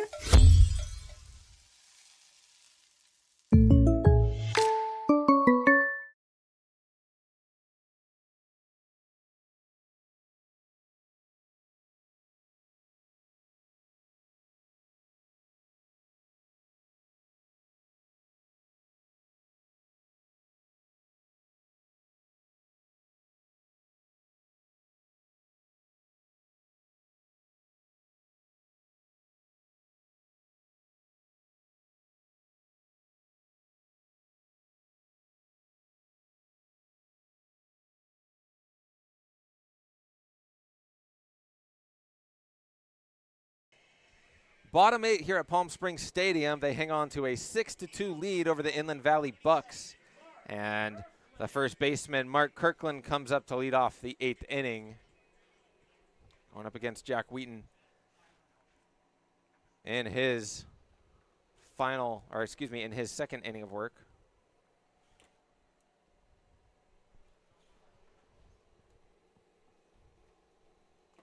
Big swing and a miss from Kirkland. He's down 0-2.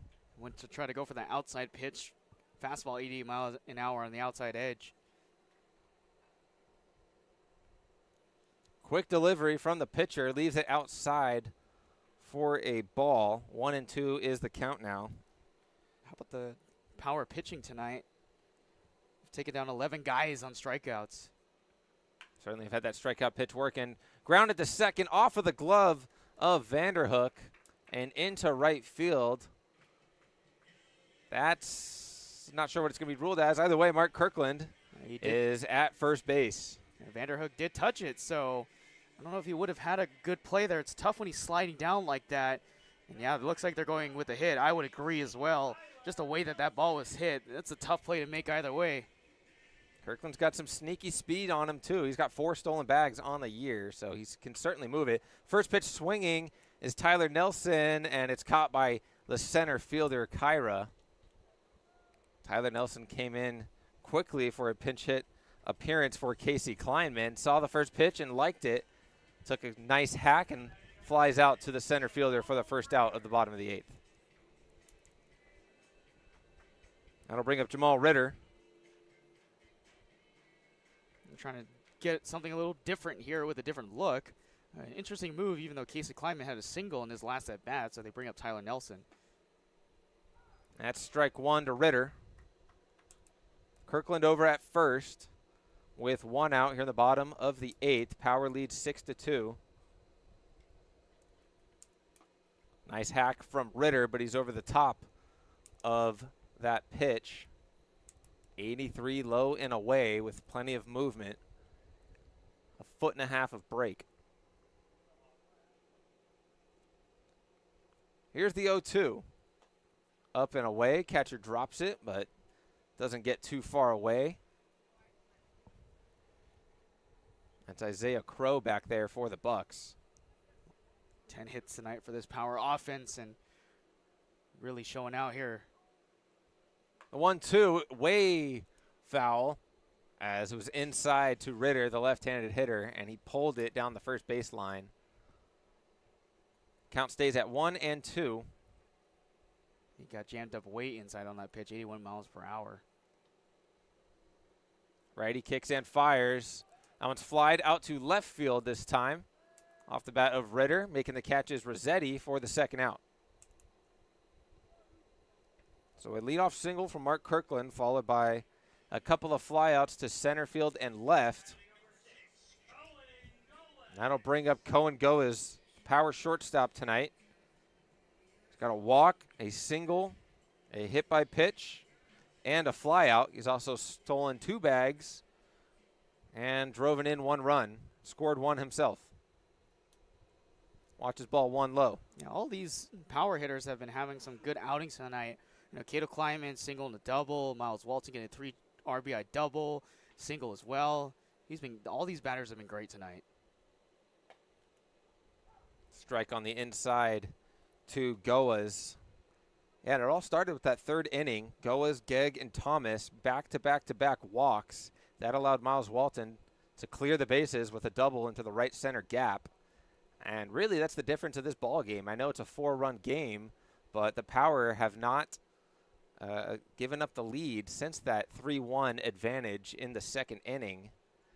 Since then, they've just been going on a tear hitting, and there's a ball in the gap. That one over the head of a diving Rossetti. Kirkland's rounding 3rd. He's going to score. Cohen Goes has himself a 2-out RBI double, and the Power leads 7-2. Oh, my goodness.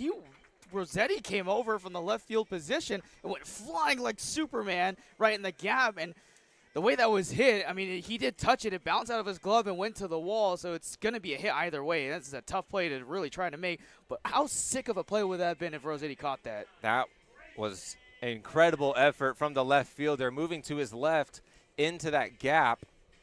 Just unable to make a play.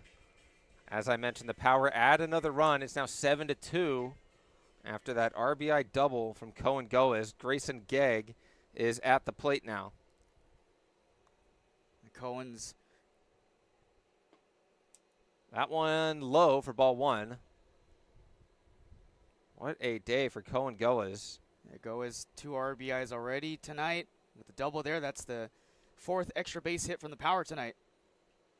Here's the 1-0, chopped up the middle, past the shortstop, past the second baseman. Rounding third is Goes, as Gegg has himself another RBI single. It's now 8-2 Power.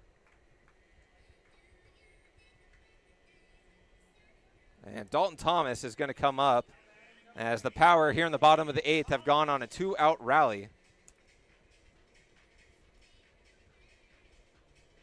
Kirkland hit a leadoff single, followed by a couple of flyouts. And now back-to-back base hits for the Power. They add 2 more runs. So here's Dalton Thomas in a 1-0 count. And once again, Dalton Thomas wears a pitch off the back. That's the second time today he's gotten drilled. Yeah, never fun when you get nailed in the back like that. That is 100% for sure. Rick Vanderhook coming out to the mound. Umpires telling him he's got to wait until Dalton Thomas gets down to first. We'll see if there's a pitching change here, as the Bucs only need 1 more out to get to the top of the 9th. As he's talking with his guy, Jack Wheaton, out there. They don't have a whole lot of guys to really go to because their roster doesn't have a whole lot of folks here tonight. Jack Wheaton was the only guy in their bullpen, so they don't really have a whole lot to go to besides just going to position players. But the Power have a chance to really break this thing wide open after, 3 hits, a hit by pitch. They've got 2 runners on bases now. And they've already eclipsed the number of home run or number of hits they had from last night. They only had 9 hits. Power have 12 tonight. Again, every single batter has had multiple hits. Only person so far has been Brian O'Neill, surprisingly. Who's been the hottest hitter in this Power lineup. So you can give him the benefit of the doubt, as he's been carrying the team in other ways throughout this season. Yeah, it's kind of hard to pick a player of the game with performances like this tonight. This is pretty much a team effort, but again, I mean, like you said earlier, the big difference has just been that Miles Walton 3 RBI double from tonight, and the Power have never really looked back since then. And the big other, I mean, obviously that Miles Walton double that gave the Power a 3-1 lead offensively has been the key to the game, but the other key has been the Power pitching, as they've limited the Bucs to 5 hits. All of those were in the first 4 innings. Since then, it's been a bunch of goose eggs on the scoreboard, as Kenny Keller, James Williams, Andrew Baltazar, and Chapman Weber have done a nice job on the bump for the Power. They're still 3 outs away from getting through the end of this ball game, but a lengthy conversation is being had on the mound between the Bucs, as both umpires are out there joining the conversation, and it looks like there is going to be a pitching change after all. Yeah, it looks like here they're going to a different guy here. It looks like they're switching the positions. Number 14, Nolan Kyra. Yeah. Kyra is going to come on to get the final out of the 8th. That's 1 2/3 for Jack Wheaton. So the 4th pitcher of the game for the Bucs comes in with 2 outs in the 8th inning, in which the Power have added 2 more runs of insurance, courtesy of an RBI double from Cohen Goes and an RBI single from Grayson Gegg. He's standing on second base. Dalton Thomas is at first after taking that pitch off the back. That was the last pitch that Jack Wheaton threw before being usurped by Nolan Kyra. He comes in, and he's going to face Miles Walton, the Power leadoff hitter, who's 2 for 3 with 3 RBIs and a walk.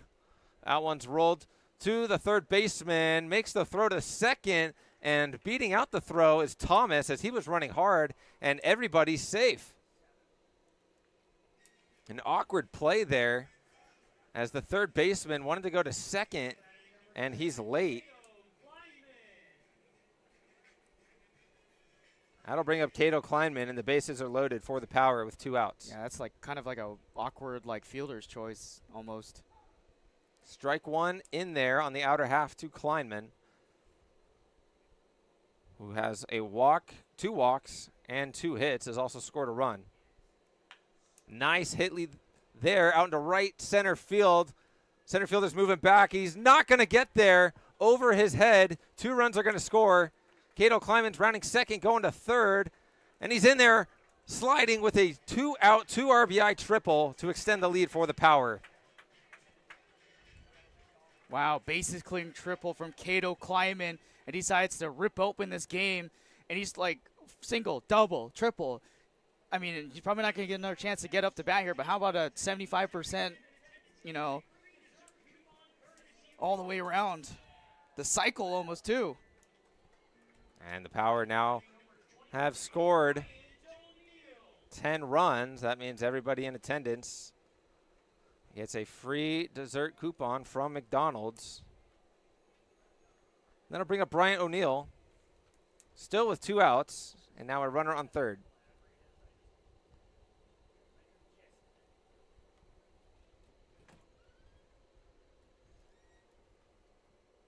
That one's roped down the right field line.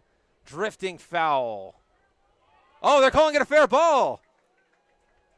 It was a late call, but it's an RBI double for Bryant O'Neill, and the Power add on another run. That's a great way for Bryant O'Neill to get on base tonight and get yet another extra base hit for the Power in his first hit tonight. How about a double down the right field corner? And the Power have batted around. It's going to be KJ Moon coming in to hit for Mark Kirkland in a pinch hitting appearance. Already gone one time through the lineup here.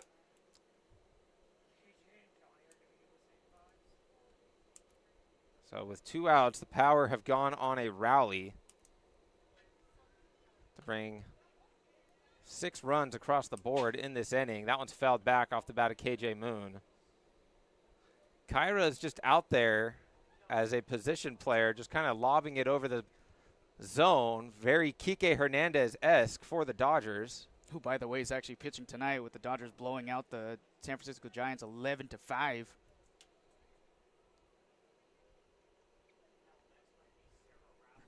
That one's roped to center field.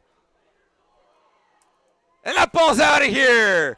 KJ Moon ropes that ball to dead center field, and the Power have blown this game open in the 8th inning. So KJ Moon has gotten the train started and going. The Frequent Flyer Miles Club has been started thanks to KJ Moon. What a shot to dead center field off the bat of KJ Moon. And it's now 13-2 Power. Whew, I'm going to run out of space on my charts here pretty soon. Don't know about you, Zach. That'll bring up Tyler Nelson.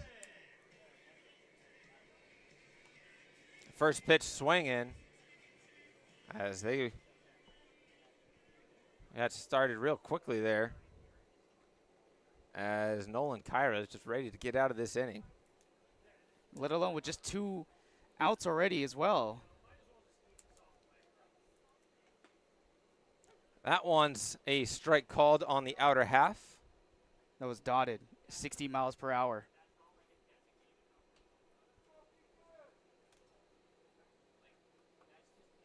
(13-2) for the Power. They have 14 hits on the night now, almost equaling the total for the Bucs last night. They hit 15, but the Power, with a 7-run 8th inning, has blown this game open. That one's chopped off the bat of Tyler Nelson, and it dribbles foul.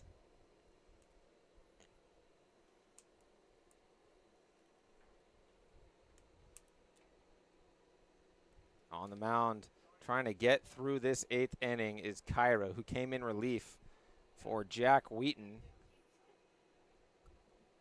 trying to get that third strike here. And it's called on the outer half. Tyler Nelson goes down looking.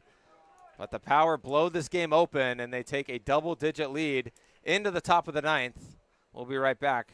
You're listening to Palm Springs Power Baseball on Fox Sports 1270. Everyone knows good things come in threes, like our eat, drink, and play combo for just $19.99. Maybe the saying should be good things come in 19.99s. Maybe not. The Dave & Buster's Eat, Drink, and Play combo for just $19.99. There's something winning in the Agua. Catch all the action at 360 Sports at Agua Caliente Casinos. Watch your favorite teams on our giant wraparound screens. See live scores on the LED sports ticker. Win big with our bar top games and enjoy great twists on bar food favorites. And with 3 premier casino locations, 360 Sports is the ultimate fan experience. For more information, visit aguacalientecasinos.com. Monster Shakes, the best ice cream creations in the desert and only place in the world that serves all 10 flavors of Dole Soft Serve. The winner of the best soft serve and smoothies, home to the world's best date shake and other fun creations like ice cream nachos and the cotton candy burrito. For a limited time, come in and try your luck. Any soft serve that weighs exactly 16 ounces is free. Monster Shakes in Palm Springs and Cathedral City facing the Mary Pickford. Franchise opportunities available too. Monster Shakes, a delicious mess.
Power dropped 8 runs in the 8th to extend their lead to a dozen. It's now 14-2 over the Inland Valley Bucs. And Tyrone Woods out there on the mound for the Power. Wow, yeah, we've seen it all tonight in terms of the hitting. I mean, now we've seen the first home run of the year. How about that? You want to know what the exit velocity on that was? Ooh, I was corked out there to center field. I'm going to say triple digit. 102 off the bat. Wow, that was a rocket to dead center off the bat of KJ Moon to cap off that 8-run 8th inning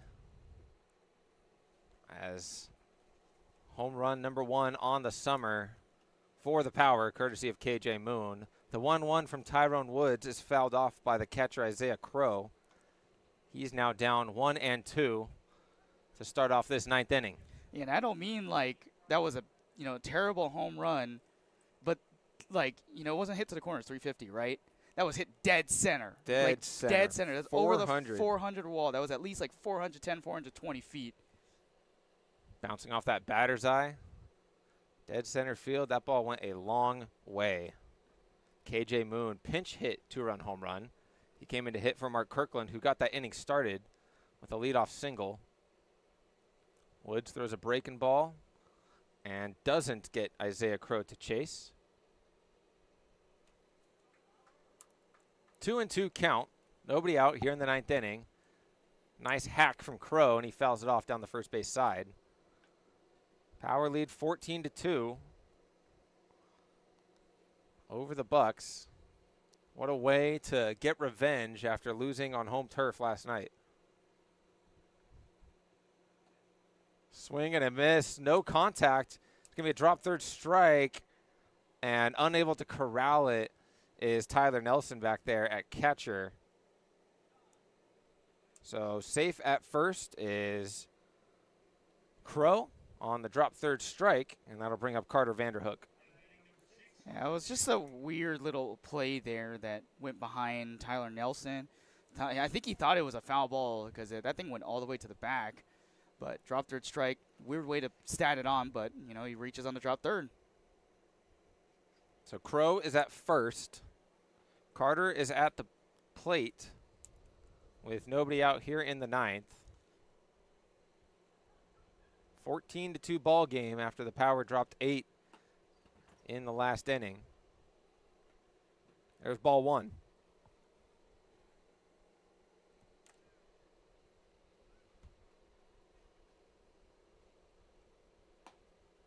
That one is a ball. Looks like it didn't miss by much, but it's a 2-0 count to Carter Vanderhook. Woods gets set and fires. That one's low for a ball, and it's 3-0 now.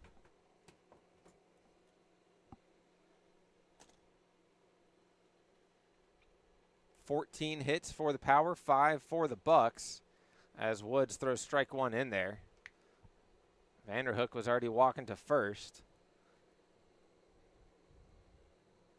But he has to get back into that right-handed batter's box and do it again. Here's the 3-1 from Woods. That one's roped down the third base line. Hello. Taking out Anthony Sanchez over there in the Power bullpen. He's on his back. He's got a souvenir. Yeah, he put his hand up in the air to make sure, let everyone know that he's okay.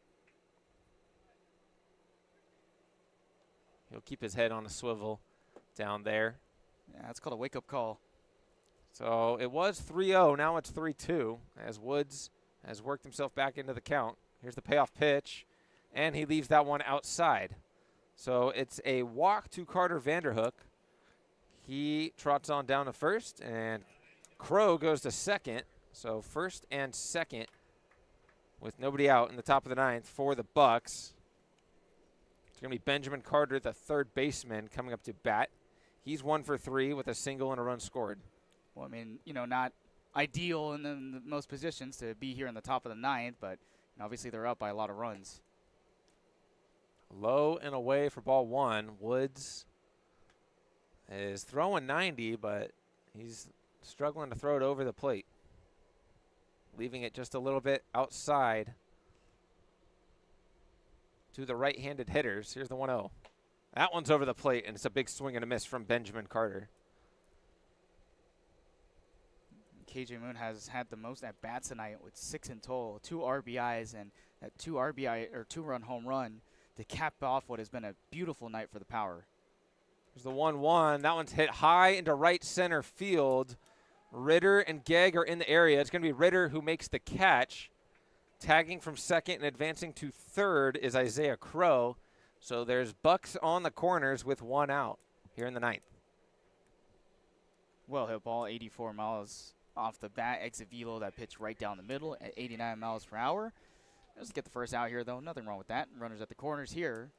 And all Tyrone Woods needs to do is just pretty much just close the game out here tonight. Let's see if he can manufacture a ground ball, see if his defense can turn two and get out of here. Here's the slide step delivery. Big swing and a miss from Isaiah Rios. Upstairs fastball, 87. Good spot for that pitch from Woods to get ahead in the count. What a great night for all the fans who have come in attendance for City of Rancho Mirage night.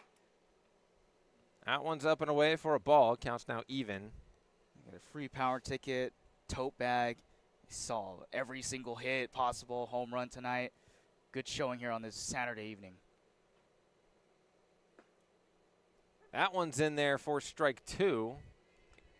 87 inside and at the knees to the left-handed batter, Isaiah Rios.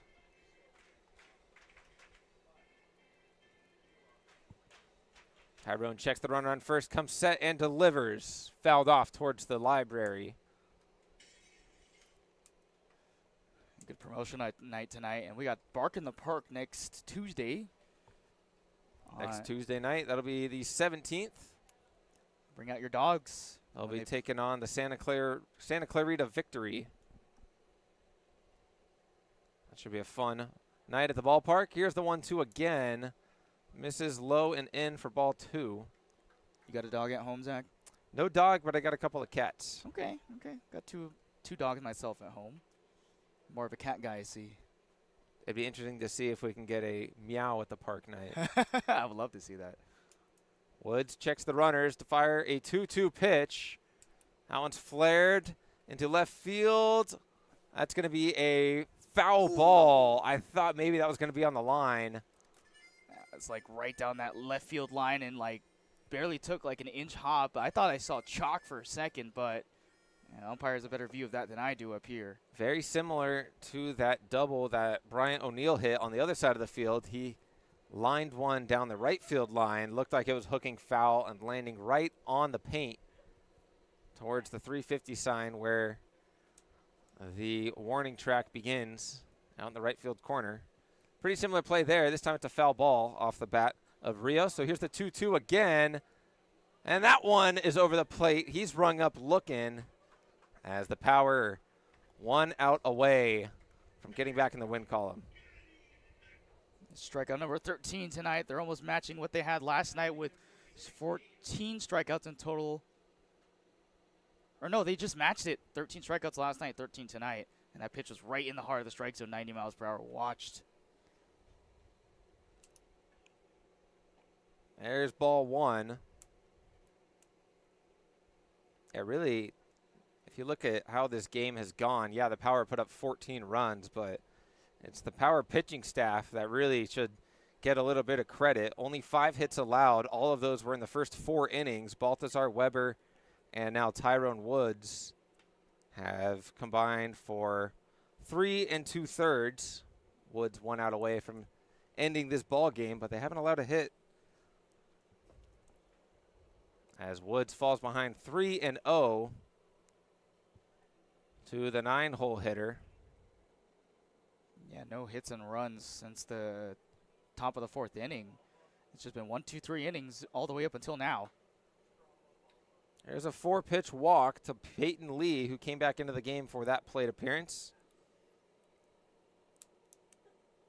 So he trots on down to first base. Joey Rossetti, the left fielder and leadoff hitter for the Bucs, comes into the game.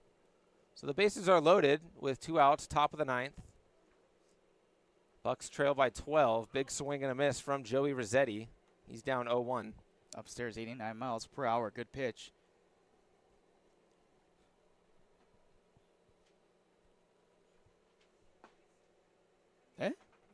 No movement from the hitter. Tried to say he wasn't set. Tyrone Woods is ready to fire and strike 2. A lot of confusion here. No pitch. Umpire gave him the benefit of the doubt as he was getting set. Tyrone was, I think he really wants to get in his car and get home. Here's the 0-1. That one inside. So it's a 1-1 count. Good pressure situation for a pitcher here with 2 outs and the bases loaded to try to get out of the inning unscathed. You know, if you're in a game like this, no matter what, in a situation like this with the bases loaded, you take this as if you're in a tight spot anyways, even though the score is so in your favor as it is right now for the Power. Here's the 1-2 from Woods. Just missed on the inside corner. 91 at the knees to Joey Rossetti. Just missed it by a fingernail on the outside corner. Here's the 2-2. That one also misses inside. Also 90 miles an hour. Not as close as the last pitch, but somewhat close. So full count, bases loaded here in the top of the 9th with 2 outs. Can Tyrone Woods get this final out for the Power? Protective swing from Joey Rossetti. He flares it off towards the third base concession stand, and we'll do it all over. Why not do like a little Ben Joyce here? Why not? Show off to these scouts how fast you can throw. Another payoff pitch. That one's lined into center field. Hanging up there a bit for Ritter, who makes the catch to end the ball game as the Power get back in the win column by a final score of 14-2 over the Inland Valley Bucs. what a performance for the Power offensively and for the pitching staff tonight. Oh, yeah, it was an all-team effort tonight, and the way that the Power played. Credit a lot to the pitching for holding the Inland Valley Bucs to just 2 runs, and what a job they did. But the Power batting tonight was absolutely phenomenal. Cato Kleiman, single, double, triple. Everyone was pouring it on. You get a hit. You get a hit. KJ Moon capping it off with a 2-run home run. What a night it's been. Miles Walton, 3 RBI double. It was an all-team effort tonight, and that's what you want to see from the Palm Springs Power, Zach. Absolutely. That's the kind of performance that you're looking for out of a team that, lost a couple games early in the season, not used to seeing that from the Palm Springs Power, but this is a very talented squad, and they just showed that with that 12-run victory over their rivals over in Inland Valley as Williams, Baltazar, Weber, and Woods throw 5 no-hit innings to keep the Bucs off the scoreboard beyond the 4th inning. We had our first home run of the season as well, courtesy of KJ Moon. Came in a pinch hit, 2-run home run to dead center field as we had ourselves quite a ball game here at Palm Springs Stadium. That does it for us here inside the Agua Caliente Casino's press box. I'm Zach Durham. I was joined by Justin Lee. We thank you for tuning in to this edition of Power Baseball. We will be back on Tuesday for Bark in the Park night against the Santa Clarita Victory. First pitch is at 7 p.m. on Tuesday, the 17th. So you don't want to miss out on the next action for the Palm Springs Power. Thank you for tuning into this broadcast and tuning in to Fox Sports 1270 AM and Palm Springs Power Baseball on YouTube. Have a good night.